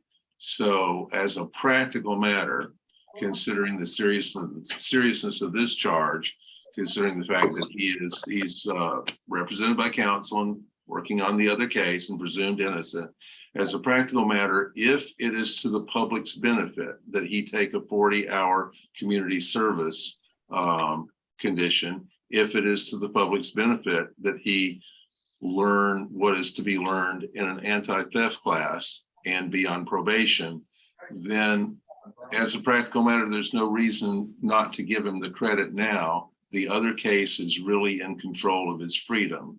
Once he breathes free air, whenever that is, let's have the public benefit from him taking the class, doing the community service, and being on probation. How much time, if I accepted the credit, how much time would that be, Ms. McLean? Well, it's 198 days, which is over half a year, and on the 2-for-1 general rule that is followed, that would take care of this case with no extra jail days. And as soon as he gets out, he would be under obligation to be on probation, do the 40 hours, do the class. Okay. And Your Honor, I'm sorry to chime in, but if counsel is insisting that the defendant is given credit for time that he has not served on this case, I find that rather odd because there's been times where they have specifically stated on the record that the jail will not give a defendant credit for time that he has not served on a particular case. So now here we are making the argument in the alternative that someone should be given credit for time that they have not served on a case. I'm confused. And just to make the record clear, he's only served again 1 day on this. On this charge. That's why I predicated or prefaced my remarks as a practicality. If it's good for him to get this class and do the community service, let's not make him do another 180 days after he takes care of the more serious charge. I guess my point is that your office has routinely stated on the record that the jail would not give someone credit for time that they have not served. Now you're stating that that's your pleasure or desire. I understand. You can't I have it both understand. ways. I have an obligation and advocacy to represent one client at a time. And so I'm representing him today. So I mean, so you're contradicting yourself is what you're saying. I don't, if let's- comparing my let's- argument to other public defenders I or feel myself. like I'm about to have to on hold days- my Jerry Springer sign. Let's stop for a Right. second. I'm looking at 17-10. When we have disputes like this, we turn our attention to the black letter of the law. So give me a moment to consult the code section. And other than a practical argument, Mr. McLean, which I do understand you're practical and what you're saying here, can you direct me to a section in the code? What might guide us here? No, Your Honor, the literal credit would Right. be actually an argument for simply on the unnegotiated plea, as it would be asking the court in its discretion Right. to give him a smaller sentence. Okay, on my reading of 17-10-11, I'm gonna accept the state's recommendation if he takes that plea today. Does he still want to take the plea if we accept the state's recommendation? Yes, Your Honor. All right. All right, sir, I'm gonna ask you some questions to make sure you're voluntarily taking a plea today, all right? Please raise your right hand. Do you swear and affirm the testimony you give today will be the truth to the best of your knowledge and under the penalty of perjury? Yes, ma'am. All right, you can put your hand down. Thank you. Are you under the influence of any drugs or alcohol at this time? No, ma'am. Are you satisfied with your attorney's representation? Yes, ma'am. Did anyone force or coerce you into taking this plea today? No, ma'am. And has anyone promised you anything in exchange for taking the plea? No, ma'am. And you understand you'll have no further court date regarding these particular charges if you take a plea? And you're prepared to waive those rights to a court date? Yes, ma'am. And do you understand the requirements of the sentence? That after completion of your time in the Fulton County Jail, you'll be on probation. You must stay away from the Lenox Square Mall. You'll complete a theft class and 40 hours of community service. You understand that? Yes, ma'am. All right, as to the charge of possession of a revolver and theft by shoplifting, Mr. Mogiati, plea. Guilty. I accept your guilty plea. Is there anything further from the state of the defense? Nothing. No, nothing further, Your Honor. All right, best of luck to you, sir. Who do we have next? Add-on position number 4, Ms. Westbrook. All right, and Ms. Helen has informed me that this is a negotiated plea. Is that still correct? Correct, Judge. All right, thank you. Ms. Westbrook, your case is 22 CR 0063548. in which you're charged with theft by shoplifting with the offense date of September the 19th of 2022. Do you understand your rights? Yes, Your Honor. All right, thank you, Ms. Backus. Yes, Your Honor, the state's offer is 12 months, 34 days to serve, credit for time served. I need to get these days correct. 17 days, balance probated, an anti-theft class, and stay away from the incident location, which is the TJ Maxx at 650 Ponce de Leon Avenue. Essentially, the defendant was in the TJ Maxx store, took several items, and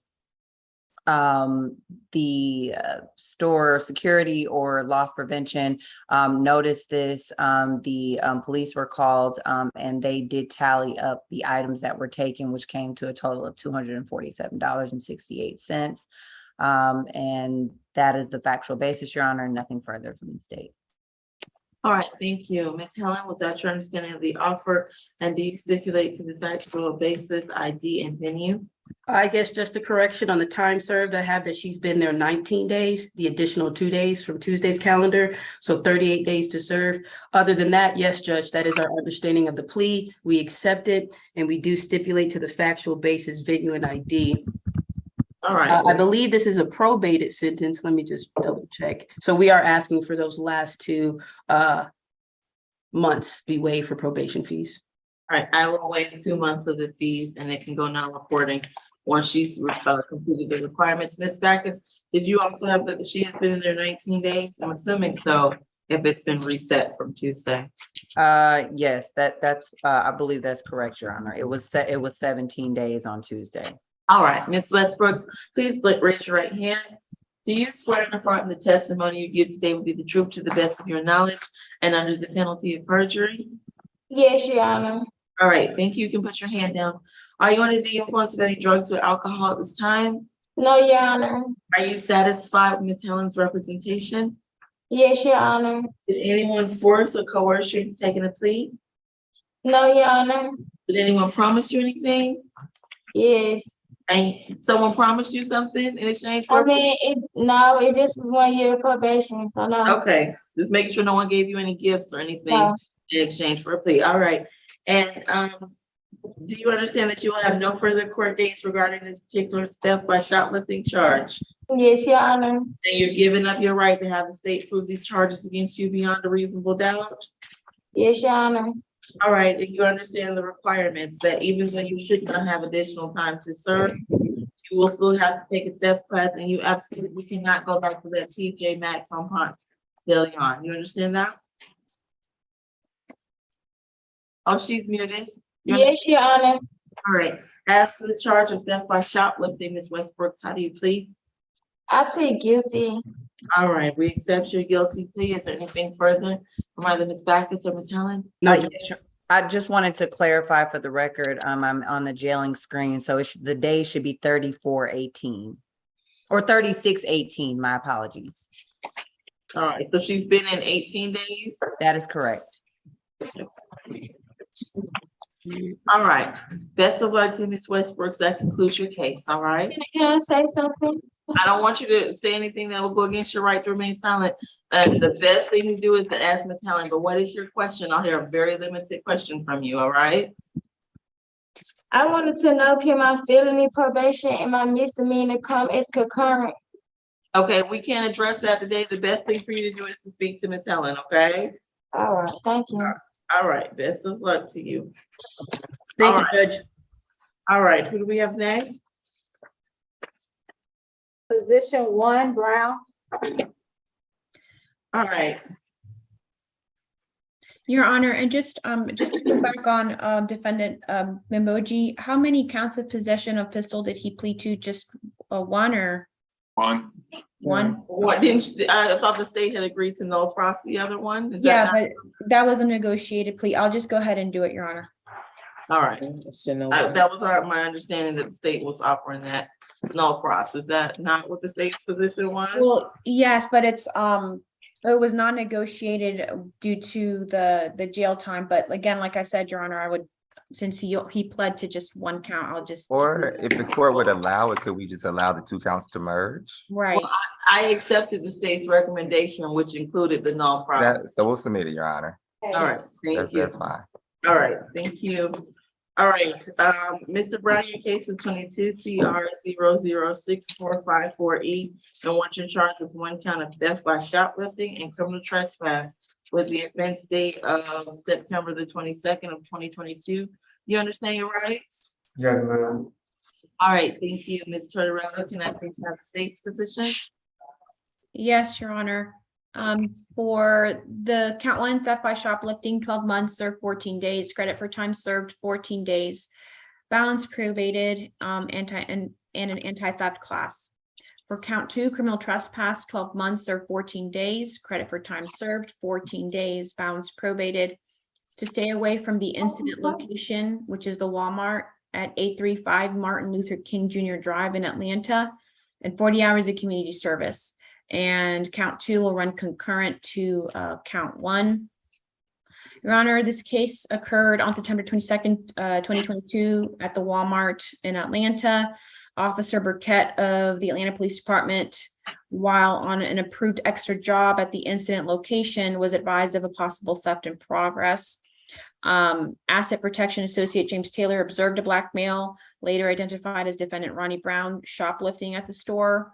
The defendant selected several clothing items from different aisles of the store and placed them into two children's book bags. The defendant was then observed on videotape surveillance proceeding past all final points of sale without paying for the items he possessed. The stolen merchandise included 2 Nintendo backpacks, 1 6-pack of t-shirts, 2 packs of socks, 2 packages of boxer briefs, and 3 6-packs of socks and 1 6-packs of A-shirts, which totaled less than $500. All the stolen items were returned to Walmart personnel. Mr. Taylor recognized the defendant as he observed him shoplifting at the stores on several previous occasions.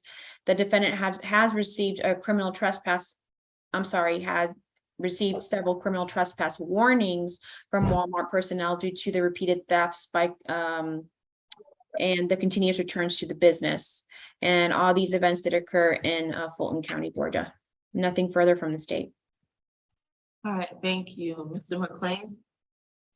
Your Honor, he does ask the court to accept the negotiated plea. All right, and you stipulate to the factual basis, ID, and venue? We do. All right, Mr. Brown, I'm gonna ask you some questions to make sure this is voluntary, all right? Yes, ma'am. All right, please raise your right hand. Do you swear and affirm the testimony you give today will be the truth to the best of your knowledge under the penalty of perjury? Yes, ma'am. All right, thank you. You can put your hand down. Are you under the influence of any drugs or alcohol at this time? No, ma'am. Are you satisfied with Mr. McLean's representation? Yes, ma'am. Did anyone promise you anything in exchange for taking a plea? No, ma'am. Did anyone force or coerce you into taking a plea? No, ma'am. And you understand that you're giving up your right to any further court dates regarding these charges, correct? Yes, ma'am. And you're willing to waive those rights to present any evidence you may have had in your favor? Yes, ma'am.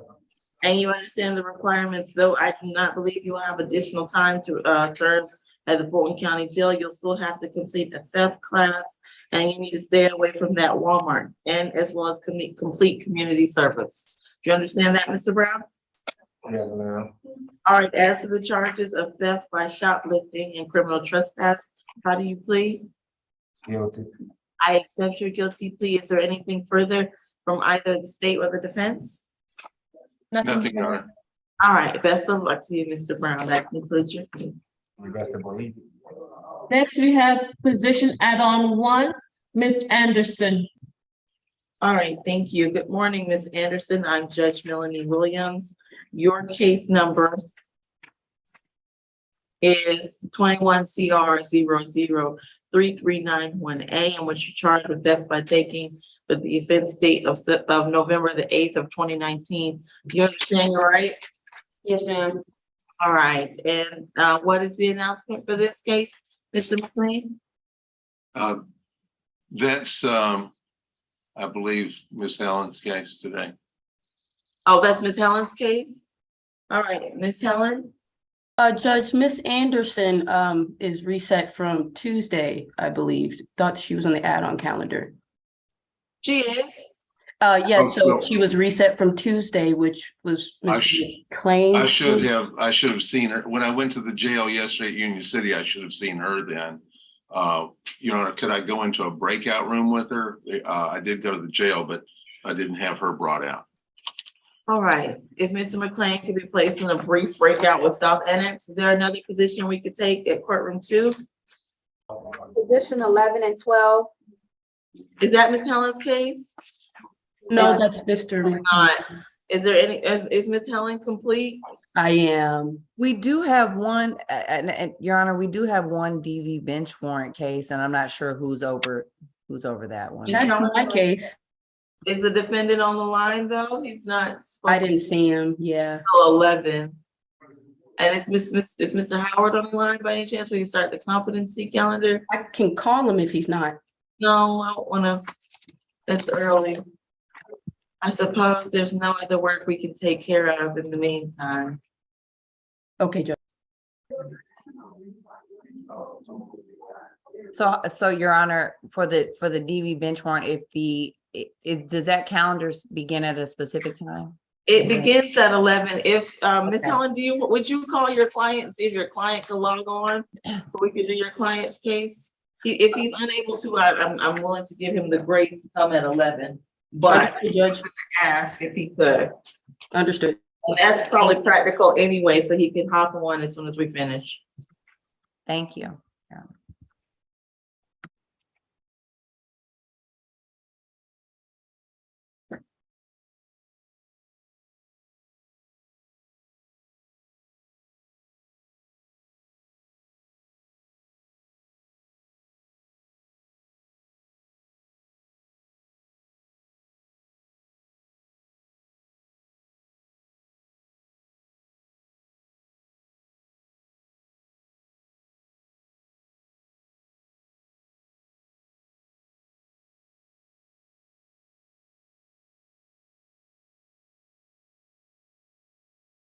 It's too long.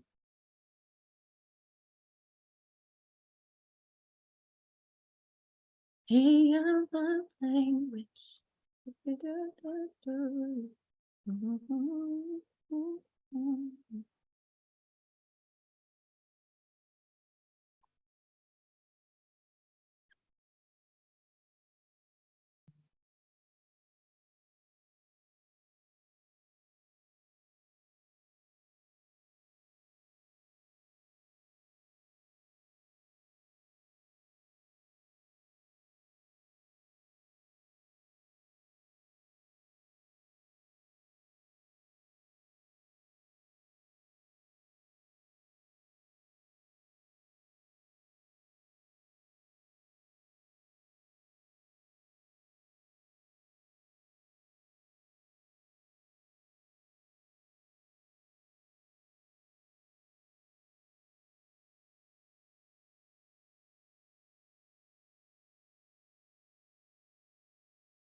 All right, good morning. I see that Mr. Stevens has joined the Zoom conference. Mr. Stevens, case is 21-CR002502C. Is Ms. Helen on the line? Hold on, Judge. Can I get a minute just to speak with Mr. Stevens again before we close the case? Yes, before we proceed, but what I was gonna direct, Ms. Backus, are you here? Before, I was gonna ask that Ms. Helen and Mr. Stevens be placed in a breakout, but before that happens, Ms. Backus, is there a plea offer on the record at this time that perhaps we could turn this case into a plea today? Yes, Your Honor. It looks like it is, and I do want to verify these days, but 12 months, 30 days to serve, credit for time served, 3 days. Balance probated, and FVIP and no further contact with the victim Kenyatta Obi. Obi is spelled O-B-Y. Okay, and how many days, again, we struggle with this, how many additional days would he have to serve at the Fulton County Jail if he accepts this plea offer? So I'm checking the days right now, but I believe that if he serves 3, that would mean he would have 12 left to serve. Let me check these days. Let's check those and then we'll let Ms. Helen go into a breakout with Mr. Stevens. Mr. Stevens, I do want to advise you of your rights. You have an absolute right to remain silent. Anything you say regarding the facts of your case can and will be used against you. You have a right to an attorney, and Ms. Helen is present to assist you. This Zoom conference is being broadcast over the internet as a live stream. It's also being recorded. That means any member of the public can log on and watch this particular proceeding. Once we confirm the dates, we'll allow Ms. Helen to speak with Mr. Stevens, and we'll return to the South Annex position. I see on Odyssey, under the jailing tab, for the simple battery, a booking of 4 days, May 22nd, 2021, May 25th, 2021. Okay, so if it's 4 days, he'd have an additional 11 days to serve, is that correct? Yes, Judge. All right. All right, Ms. Helen and Mr. Stevens, please, Mr. Jordan, will you please place them into a breakout? And let's return to Ms. Anderson's case. What is the announcement, Mr. McLean? She's a negotiated plea, Your Honor. All right, thank you. I'm praying that this is Ms. Tortorella's case, or is it Ms. Backus? It's my case, Your Honor. Oh, good, great, that works out. All right, Ms. Tortorella, please give me the state's offer. Yes, Your Honor. For this case is 12 months served, 28 days, credit for time served, 28 days balance probated, no contact with the victim, Quest Snyder, stay away from the incident location, which is 6658 Collins Court in Riverdale, and 60 hours of community service and an anti-theft class. Is that someone's home, Ms. Okay, that's someone's home. All right, can you very briefly, Ms. Tortorella, just tell me what was taken? Yes, Your Honor. So what occurred here is the defendant took the victim's vehicle. It was found to be less than, the value of the vehicle was found to be less than what is required for it to be a felony.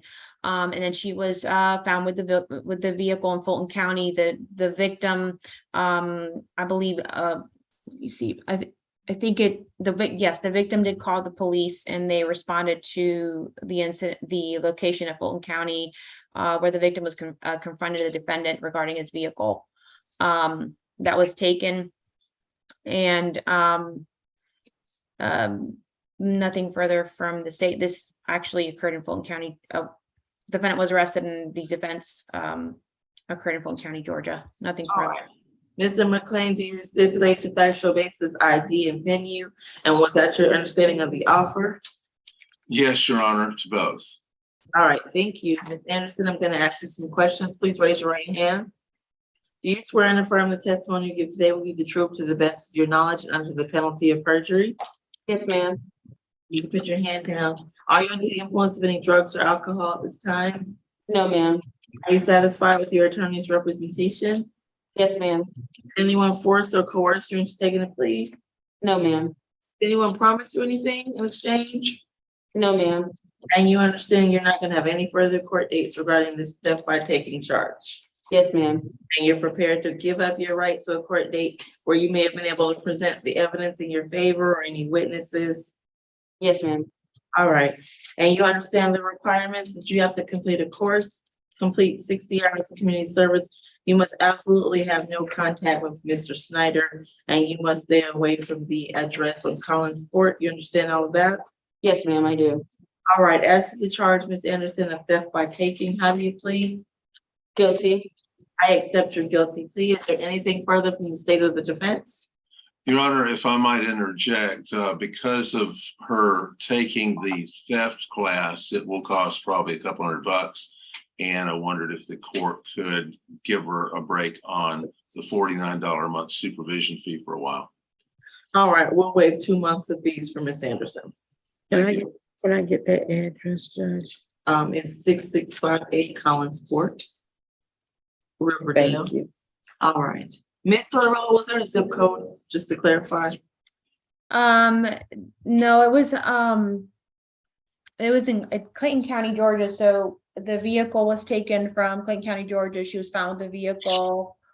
Taken to Fulton. Okay, I understand. All right, best of luck to Ms. Anderson. That concludes her case. Can we return to, what was it? 11 and 12. All right. Reading. Oh, could I also ask that, could the deputy sheriff send to, on that last case, could the deputy sheriff send her current phone number and address to me so I can turn that into probation? All right, let's proceed with positions 11 and 12, Mr. Palomini. Pronounce it for me, sir. Palomini. Palomini, your case number is 22CR006469Y. In the first case, you're charged with simple battery and one charge that will not sound with the offense date of September the 14th of 2022.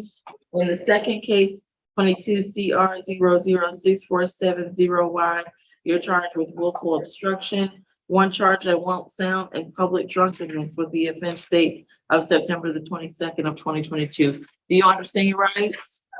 I do. All right, at this time, I believe the announcement that this case will be arraigned and reset for jail jury. Is that still correct, Mr. McLean? Right, we don't need a reading of the charges. We waive the reading of the charges, and he feels that and we feel the bond is a bit high, and if the court could cut that in approximately half down to 4,000, I believe it's at 8,000. Okay, before we get into bond arguments, let me arraign his Sure. case, and we'll hold the bond hearing.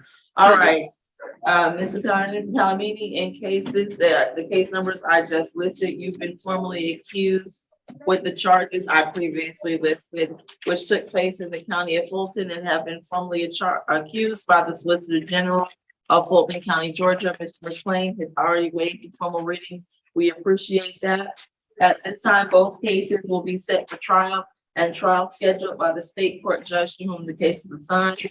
At this trial, you'll have a right to an attorney, just as we had today, and you do not have the burden to prove the charges against you. The state will bear that burden and must prove those beyond a reasonable doubt. If they do get a conviction in the two cases, you could face a sentence of up to 1 year in prison or a fine of $1,000 for each charge. And those cases and charges could run concurrently or consecutively. Based upon this information, how do you plead, sir? Not guilty. I accept your not guilty plea, and your cases will be so reset at this time. Ms. Tortorella, may I have your position on bond? I see that the current bond on the case ending in 6469Y, the current bond is 5,000. And in the case ending in 6470Y, the bond is a $4,500 split, I believe. Yes, so Let me double check that, Your Honor. I see he's being held on the case that took place ending in 6470Y. I believe he has a signature bond to counts 2 and 3, and he's only being held on the $2,500 surety. And on the other case, he has 2 counts, $2,500. So I think he's being held in total on a $7,500 bond. Yeah, let me double check, Your Honor. I had something else. I'm And not that saying will- that you're incorrect, Your Honor. I'm just. No, I believe that. Please check, but I'm proud of the math that I just computed, so. All right. And the state is probably checking on whether or not he's already made the $2,500 portion of that surety bond in the second case. So that basically what I'm talking about is a current situation of 5,000 to go. Okay, so we would only be addressing bond on the case ending in 6469. Why? Does the state feel confident that's what we're dealing with?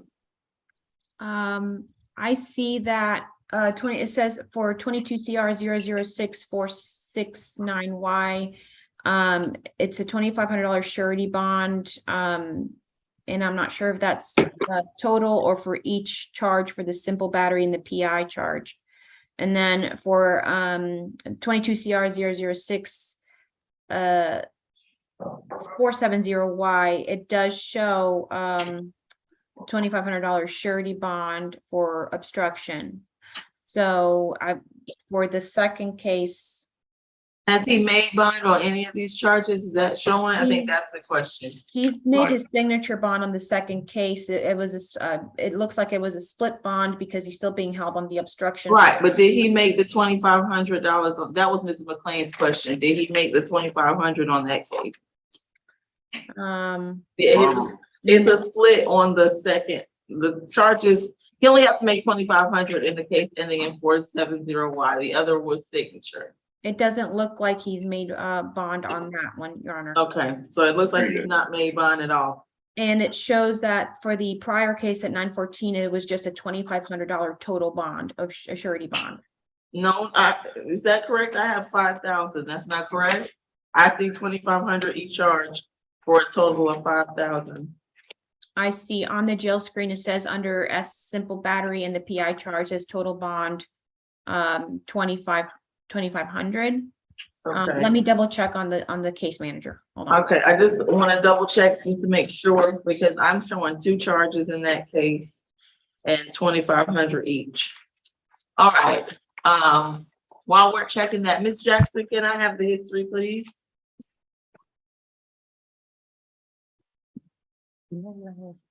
The defendant has one prior cycle that was December the 18th, 2019 in Cherokee County for a failure to appear. The underlying charge was not listed. It just stated it was a misdemeanor. Nothing in addition, Your Honor. Okay, thank you. And Your Honor, the first case you're correct, $5,000 surety total, $2,500 for each. And that's basically the defendant's understanding. He said, I think my bond's about 8,000 right now. So 7,500 is basically what it is. And he says he can afford about half that, or maybe a slightly less than that, like 40% of that, because he was mentioning, we talked about what bonding companies typically charge. And he thinks he can come up with about $400, $500 at the most. And that would be a practical bond, considering the charges, considering the time he's been in, and the upcoming negotiations and trials. He would ask the court to consider, say, a $3,000 or $3,200 total bond on both cases. Can I be placed in a breakout with Ms. Federello and Mr. McLean, please? I like the factual basis. Mr. Walker as well, Your Honor, my supervisor. Mr. Walker as well. Please. Thank you.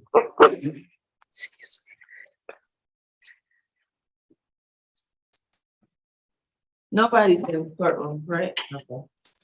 No. All right.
All right, we are back. I now have a sense of the facts of this case. Ms. Tortorella, you were speaking regarding the, if you would like to make additional bond arguments, you're free to do so now. I know that you were speaking about whether I was going to consider a signature bond on the case ending in 6470Y, and you were going to make some statements. Please continue, Ms. Tortorella. Yes, Your Honor. As you've heard the facts of this matter, both cases include the similar transactions. To add, the defendant is a multi-state offender. He has 2 cycles out of Georgia, 5 cycles out of New Jersey, and it shows some domestic violence and violent history on those records. So we are concerned for public safety, the risk of reoffending. And for that reason, we're asking for the bonds on both cases to remain the same, nothing further. All right, Ms. McLean, any additional bond arguments on the record?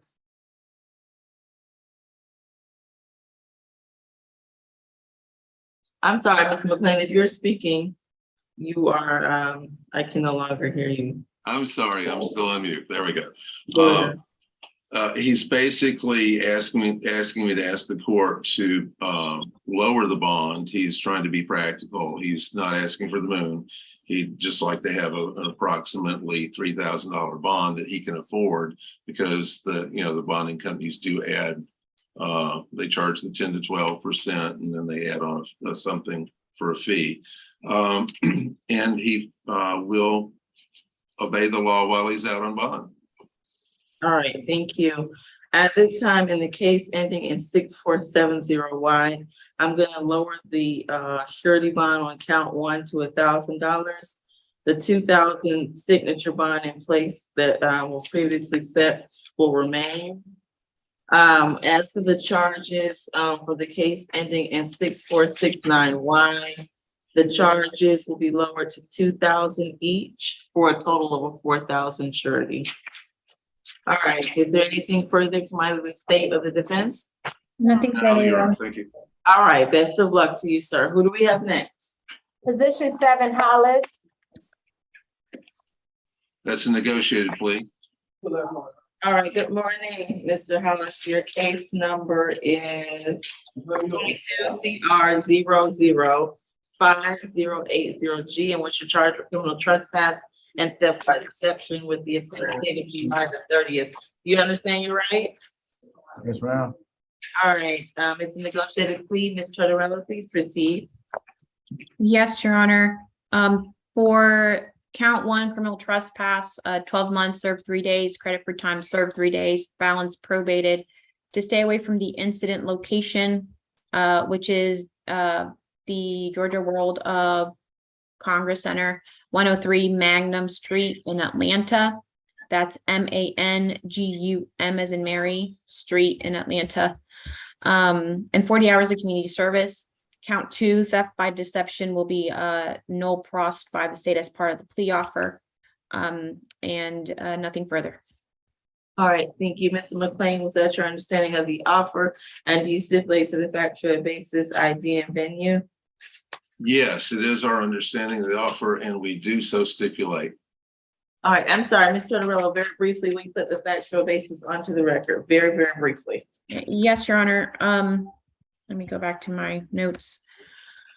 So this incident occurred on July 30th, 2022 at the GWCCA in Atlanta. The officers at the location were advised that a black male wearing a yellow traffic vest and riding a bicycle were asking citizens attempted to park in the red deck for money. The description of the subject provided by dispatch matched a suspect from an earlier incident. Police were able to locate the subject, later identified as defendant Archie Hollis. The defendant advised he had recently been at a parking area asking for money.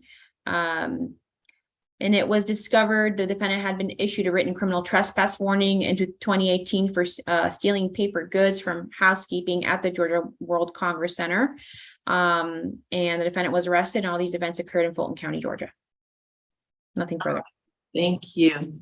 All right, Mr. McLean has already stipulated, so I'll go ahead and ask you these questions. Mr. Hollis, please raise your right hand. Do you swear and affirm the testimony you give today will be the truth to the best of your knowledge and under the penalty of perjury? I do. All right, you can put your hand down. Are you under the influence of any drugs or alcohol at this time? No, ma'am. Are you satisfied with your attorney's representation? Repeat that, ma'am. Are you satisfied with Mr. McLean's representation of you? Yes, I am. All right, did anyone force or coerce you to take a plea today? No, ma'am. Did anyone promise you anything in exchange? Ma'am? Did anyone promise you anything for taking the plea? No, ma'am. And you understand by taking the plea, you're waiving your right to challenge the evidence later in a court of law? Yes, ma'am. And you're willingly waiving that right to go to court. You understand you'll have no other court dates.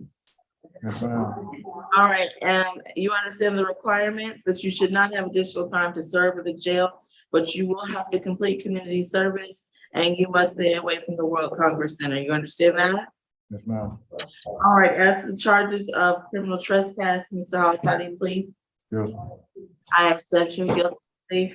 I believe that will conclude your case at this time, unless there's anything further from the state or the defense.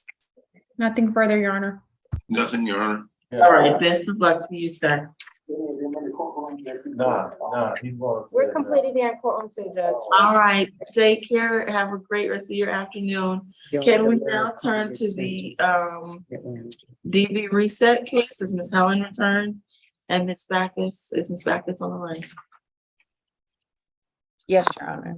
All right, I don't believe Ms. Helen is back. Okay. I got 285 Andrew Young International for Georgia was a congressman. I don't know where she coming from. What was the address again? 285.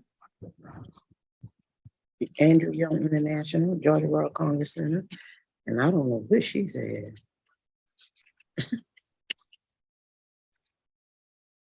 You want me to repeat that? What information do you need? Miss Tortorella, we're trying to confirm the address of the World Congress Center. Miss Grace has 285 Andrew Young. No, so this occurred at the parking deck, so that, Okay, the parking, oh, I see, Red Deck Lower, 103 Mangum Street. All right, correct. perfect. All right, That's thank right. you. 103, what was it, Judge? 103 Mangum or Magnum, is it MANGUM? That's correct. Yeah. All right. Apologies, Judge, didn't want to interrupt you. We're already on the DV position. It's a non-negotiated plea. All right, so we'll be taking the plea today. Correct, Judge. All right. All right, Ms. Backus, please give me the state's position, the factual basis, and what the state has regarding history. We can confirm with pretrial as well. Yes, Your Honor. The state's offer was 12 months, served 30 days, credit for time served, 4 days, balance probated, the FVIP, and no further contact with Kenyatta Obi. I believe this incident occurred in May of 2021. An officer responded to a fight call at 3273 Washington Road.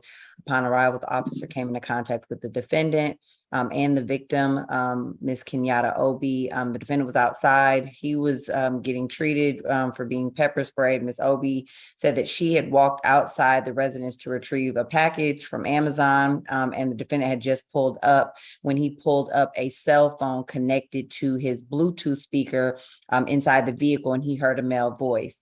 And so he entered the home, started being aggressive, believing that she was on the phone with a male. And so he pushed her. She told the officers he pushed her so hard that she landed on the couch, which is quite a distance from where the door is. She tried to explain to him that it was not her on the phone because her phone was upstairs. And then her daughter ran down and basically in defense of her mother, because she heard her yelling and saying that she was on the phone with the male and that it was her phone that had connected.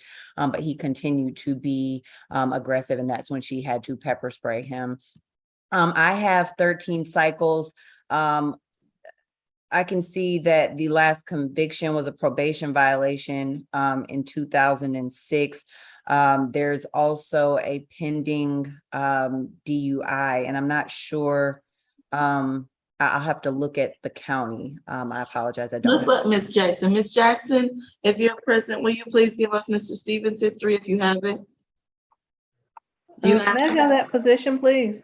It's on the bench warrant calendar. If I can have just a moment, please, Your Honor. Yes, that'll be more than fine. In the meantime, Ms. Helen, if you'd like to go forward, and we will come back to Ms. Jackson, and I'll allow you to present again.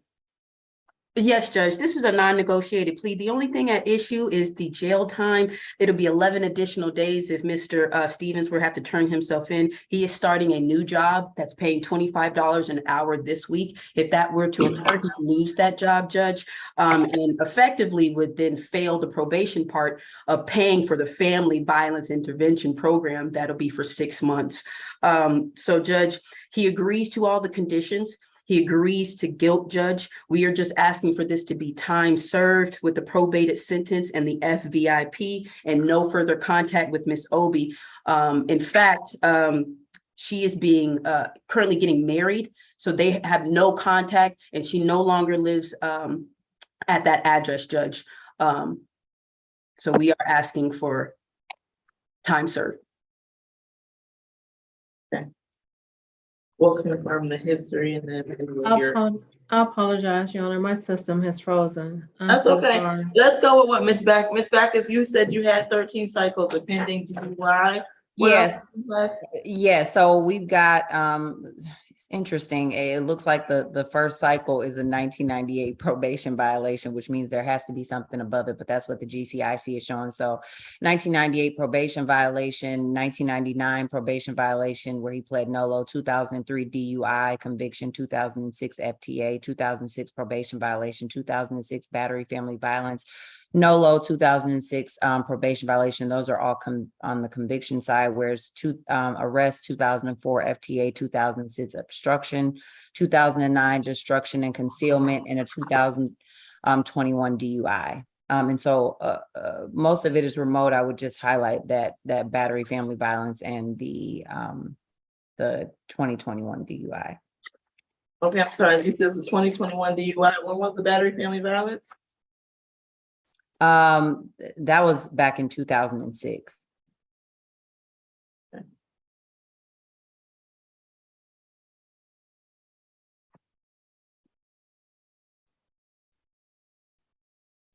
All right, anything further, Ms. Backus or Ms. Helen?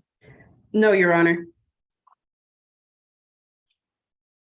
Oh, other than he came down to the court, I know I have 2 FTAs. He came down last week, September 30th, is which you have the updated contact sheet. I believe in May, he was scheduled for a jury trial. He actually thought that was going to be a Zoom call. He didn't know that those are in person. Once he actually got in contact with the court, Judge, they had already wrapped up court and considered that an FTA. All right, I will accept the defense's recommendation and allow Mr. Stevens to take a plea to time served, so long as he agrees to take that family violence intervention class and have absolutely no contact with Ms. Obi. All right, is that a plea your client wishes to take at this time? Yes, Judge, and I'll submit that plea paperwork to Ms. Champion or Ms. Grace. All right, it's Ms. Grace. Mr. Stevens, please unmute your screen. I'm gonna ask you some questions. Yes, ma'am. All right, please raise your right hand. Do you swear and affirm the testimony you give today will be the truth to the best of your knowledge and under the penalty of perjury? Yes, ma'am. All right, are you under the influence of it? Oh, you put your hand down. Thank you, Mr. Stevens. Are you under the influence of any drugs or alcohol at this time? No, ma'am.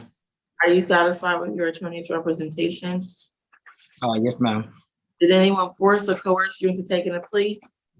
No, ma'am. Did Can I anyone? Go ahead. ask one question?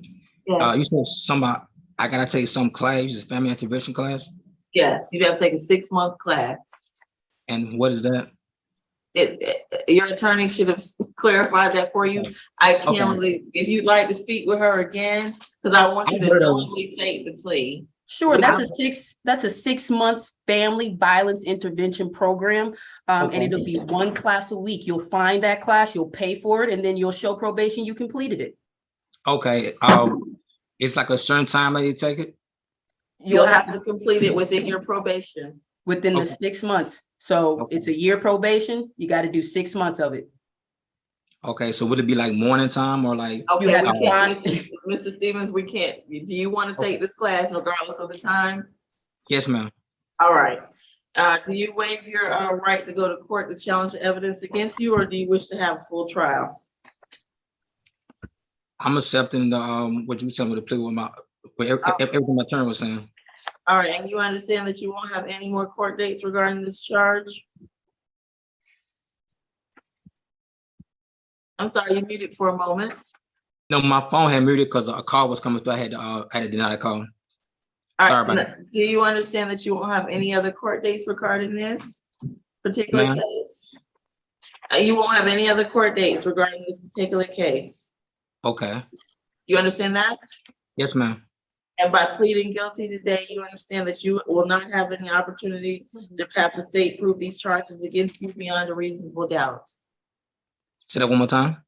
If you take a guilty plea today, the state will not have to prove these charges against you beyond a reasonable doubt. You understand that? Yes, ma'am. So basically, you said I have a year probation and I. Oh, have to take Mr. the- Stevens, hold on. We're gonna get to that part. We're gonna get to that part. What I'm asking you is basically you're pleading guilty today and you're not gonna have any more court dates or any opportunities to prove that this did not happen. Yes, ma'am. I understand. And you understand that? Yes, ma'am. And you're willing to give up your right to a court date? Yes, ma'am. I'm going by All right, everything my attorney- I understand the questions are repetitive, but we have to make sure that you fully understand the charges, the plea, and the particular proceeding that you're engaging in today, okay? I understand. And you understand, now this is the part where your questions are coming in. As a requirement of the sentence, I'm sentencing you to only have 4 days the 4 days that you served in the Fulton County Jail will complete the jail time requirement. However, you still have to take the 6-month course and you cannot have any contact with Ms. Obi, and you will have to report to probation. You understand that? Yes, ma'am. When do I start the classes? Do I start them immediately? You'll speak to someone at probation who can assist you with that, all right? All right. Thank you, ma'am. All right. Thank And you. you do understand those, we haven't pled guilty yet. Do you understand those requirements? Yes, ma'am. And you agree to complete those? Yes, ma'am. With All right. everything. As to the charge of simple battery, family violence, how do you plead? That's why I say guilty. Guilty. Yes, I accept your guilty plea, Mr. Stevens. I believe that will conclude his case. Thank you, Judge. All right, best of luck to you, Mr. Stevens. You need to provide your information to probation. I believe there's someone from probation on the chat, or perhaps the probation information is in the chat at this time. I'll be here. sending that probation contact sheet to probation to Ms. Thomas. Okay, perfect. Thank you. Thank you so much. All right, and Mr. Stevens will need to sign paperwork unless Ms. Helen, you plan to sign for him. I do have that paperwork and Mr. Stevens' permission to sign on his behalf. All right, then Mrs. Stevens, I believe you're free to go. Make sure you keep your address current with probation, all right? Thank you, ma'am. Thank you, Mr. Stevens. Thank you. All right, yes, best of luck to you. You said probation supposed to be contacting me, so do I stay on the You'll line? need to contact Ms. Helen. She'll explain to you what to do from here, all right? All right, thanks, Judge. All right, I believe we've completed state on purpose calendar. And we can begin the competency calendar. If Mr. Howard. Right. I'm Okay, sorry, number we can't hear you. 4. Number 4, Mr. Barbary. Okay, well, one moment. We need, is Mr. Howard present on the screen? Good morning, Mr. Howard. Good to see you. Can I be placed in a breakout with Mr. Howard and Mr. Who else needs to go in here with me? Mr. Walker should be Mr. on. Walker, brain is gone. I'm here, Your Honor. I apologize, Judge.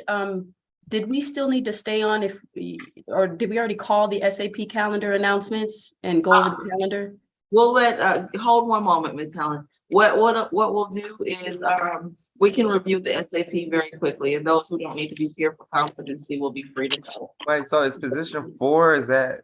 It's a competency position. Okay, Mr. Barber is on the competency calendar. We've completed SAP. okay. All right, so Ms. Grace, if you'll review SAP for us, and then we'll go into that breakout, Mr. Walker and Mr. Howard. Okay. Position number 1 was a plea. Position 2 was a plea. Position 3 was a plea. Position 4, reset further notice. Position 5 was a plea. Position 6, reset 1013 SAP. Position 7 was a plea. Position 8, reset jail jury. Position 9 was a plea. Position 10, reset jail jury. Position 11 and 12, reset jail jury. Position 13, reset 1013 SAP. Position 14 was a plea. Position 15, reset 1013 SAP. Position 16 was a reset jail jury. Position 17 and 18 were pleas. Position 19 and 20 were pleas. Position 21 and 22, reset 1013 SAP. Any questions, concerning comments? And position 23 was reset jail jury. Thank you. Any comments, you. corrections, or questions? No, No, I Judge. sent all my no pros orders over to Miss Grace, so you should have them, Your Honor. All right, thank you. Your Honor, is the court going to be present in G33, say for the next 10 minutes? Yes, and Ms. Helen, once you've submitted all your paperwork, then you're free to go, all right? Got you, Judge. All right, I'll be going into the breakout now, Mr. Walker and Mr. Howard. please. I'll come over Thank you. Have a physically good day, Your now. Honor. Thank you, Your Honor. And if we can put Ms. Burgess in as well, Kia Burgess. Burgess as well, yes. I'll see you in 10 minutes. I'll just come over. Was there someone else sounding for me? All right, I'm going into the breakout, I believe.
Mr. Stevens, you're excused. You can go ahead and log off.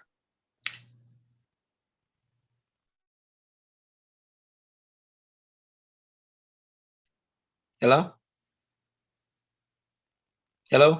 Yes, Mr. Stevens, I've submitted your paperwork. Go ahead and log off for me, okay? So all the information for the probation, all that would be sent to my email or something? Mr. Stevens, let me give you a call, okay? Log off the Zoom call. Okay, thank you, ma'am.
All right, before we go to any of the positions at the jail, I have. Let's see, Ms. Fleming is here in the courtroom with me. Ms. Fleming, please stand. Your case is 22 CR 00521 F, in which you're charged with simple assault, family violence, simple battery, family violence, and hindering someone making a 911 call. Your attorney is present on the Zoom conference, Mr. Howard. And I wanted to advise you have a right to an attorney. You also have the absolute right to remain silent, okay? Your case is gonna be reset. Mr. Howard, I'm sorry, you have to remind me again regarding the evaluation. We're waiting on it or had not yet received it. You're muted. I'm sorry. I'm sorry, we're on position 4, Judge. We're gonna do Ms. Fleming since she's here in Oh, court with okay. me. Yeah, And I yes. was advising her case had been reset. Were there other announcements that I needed to make Ms. Fleming aware of at this time? No, if I could just make sure I have a good contact number for her. All right, Ms. Fleming, you'll need to give your attorney a call. Make sure you stay engaged with him and is there a good number that you could provide to the court now on this paper that we could give to Mr. Howard? Yes. Oh, wait, don't, I don't want you to say it out loud because I don't want the whole world to hear your phone number. This is being broadcast over the internet. What I'm gonna ask is that Ms. Grace give your contact information to Ms. Howard. And please give us 2 or 3 numbers perhaps, if you could, that might be family members so that we don't lose contact with you, okay? All right, thank you, Ms. Fleming. Once you provided that information, your case will be reset to the 27th. Just please give your attorney a call, okay? All right, and after they provide that information, you're free to go. All right. All right, let's return to the case of position 4, I believe, was at the jail. Mr. Barbary. Good morning, Mr. Barbary. I'm Judge Melanie Williams. Are you able to hear me? I say talk. Yes, I'm Judge Melanie Williams. Are you able to hear me? What time is it? You can't hear me? 3, 4 a.m. Okay, your attorney is gonna come visit you, Mr. Barbary. I would like for you to speak with him. Will you be willing to speak with your attorney when he comes to see you? Oh man, you know what I'm saying? We set it for you know what I'm saying, 7 days. We're gonna reset your case, but your attorney is gonna come see you, okay? You can't have no, know what I'm saying? They, you know what I'm saying? Okay, I understand. Your Okay. attorney's gonna come see you. When he does, I'd like you to speak with him, okay? I think it's gonna be up at, you know what I'm saying, alligator, how right there. Okay, You know what I'm saying? all right, so you're good. All right, I think we've concluded Mr. Barbary's case. He understands to some degree, I believe, that you're gonna see him, Mr. Howard. All right. All right. Thank you, Judge. Is there anyone else at the jail that's on the competency calendar that we can see today? Yeah, you can take you want 13 and 9, right? Yes. Yeah, if we can, yes. Yes. All right, give me 1 second, okay? Okay.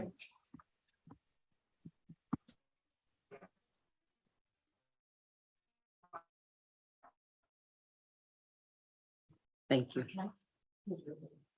Thank you. Judge Williams, what happened with the Zachary Alexis case? I see Mr. Oh, Mondale. yeah, we're resetting his case for 2 weeks for him to submit the relevant paperwork. Okay, thank you. And he It needs looks to like some of update his his- family members. I'm sorry, go ahead. I was gonna say, it looks like some of his family members were on. That's why I was trying to figure out what's going on with the case. Okay, yeah, his case will be reset. Mr. Mondale needs to update his email address. He's not receiving the court's information. I believe he gave Mr. Howard a new email, Mr. Jordan. I tried to write it down, but then other things transpired in the courtroom. Mr. Howard, will you chat Mr. Jordan that? Yes. Email? Yes. And then, All right, I literally was writing it down. All I got was Thomas R.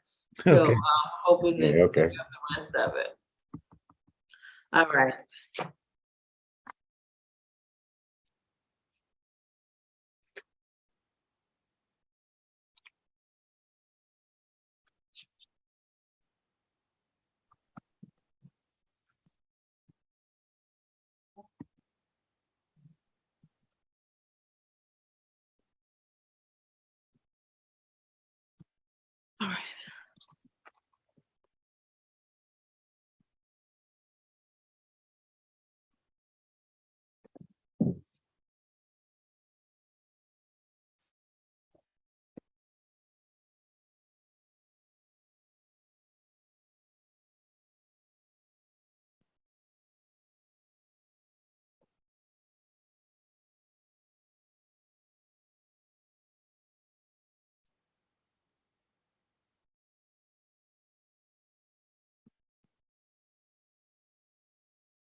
I have position number 9, Mr. Rose.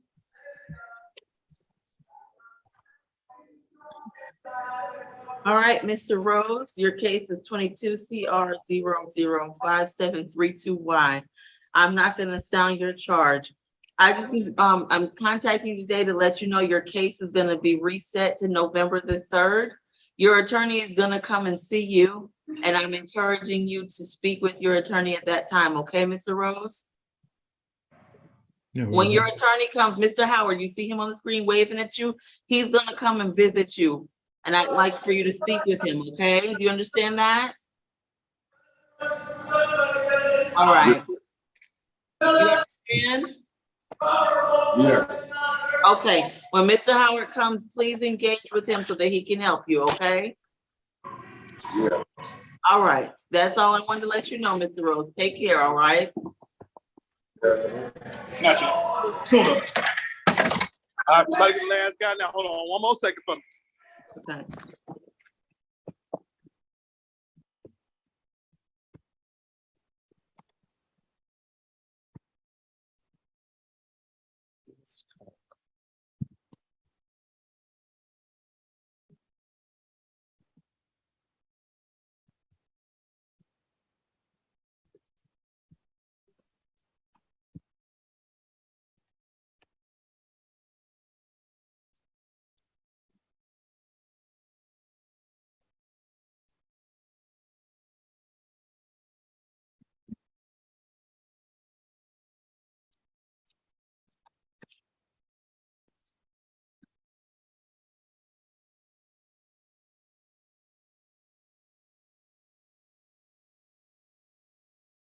And not to interrupt you, Your Honor, but I have sent all of my paperwork completed to Miss Grace, I believe. Just want to make sure she's received it.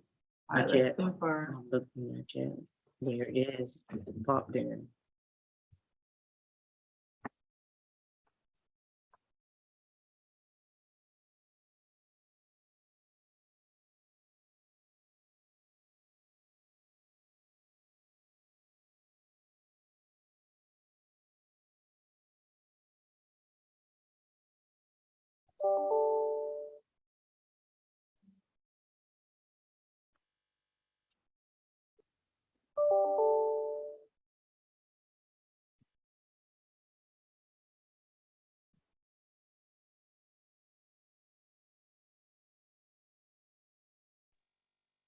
Here go Mr. Thornton right here.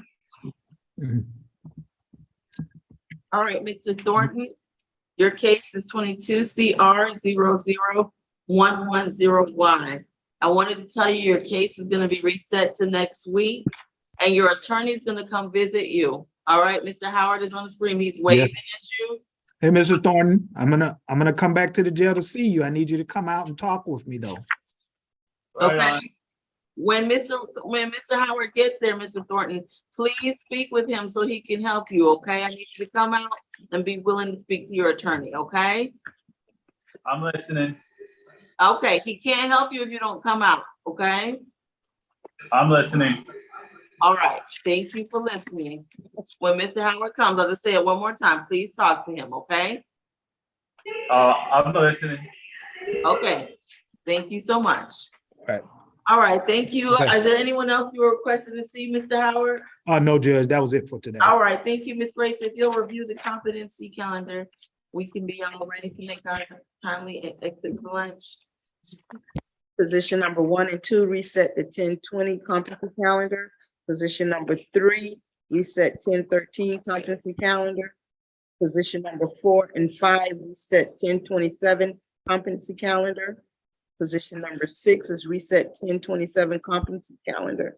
Position number 7 was an all cross. Position number 8, reset the 10-13 competency. Position number 9, reset 11-3 competency calendar. Position 10 and 11, reset 10-20 competency calendar. Position number 12 was an all cross. Position 13, reset 10-13 competency. Position 14, reset 10-20 competency. Position 15, reset 10-20 competency calendar. And I'm working on those law processes as we speak, Ms. Ferris. Yes, thank you. Any comments, changes, corrections, or questions? If you've Not from the submitted all of your paperwork, you are free to go, as are we all, as this calendar is now concluded. Everyone take care. We'll be in recess until the next SHP calendar on Tuesday. I believe that's October the 9th. That's probably the wrong date. 10. The 10th, that was close. There we go. I knew. All right, everyone take care. Have a good day. Thank you. Thank you, Judge. See you all. Bye-bye. Thank you, Judge.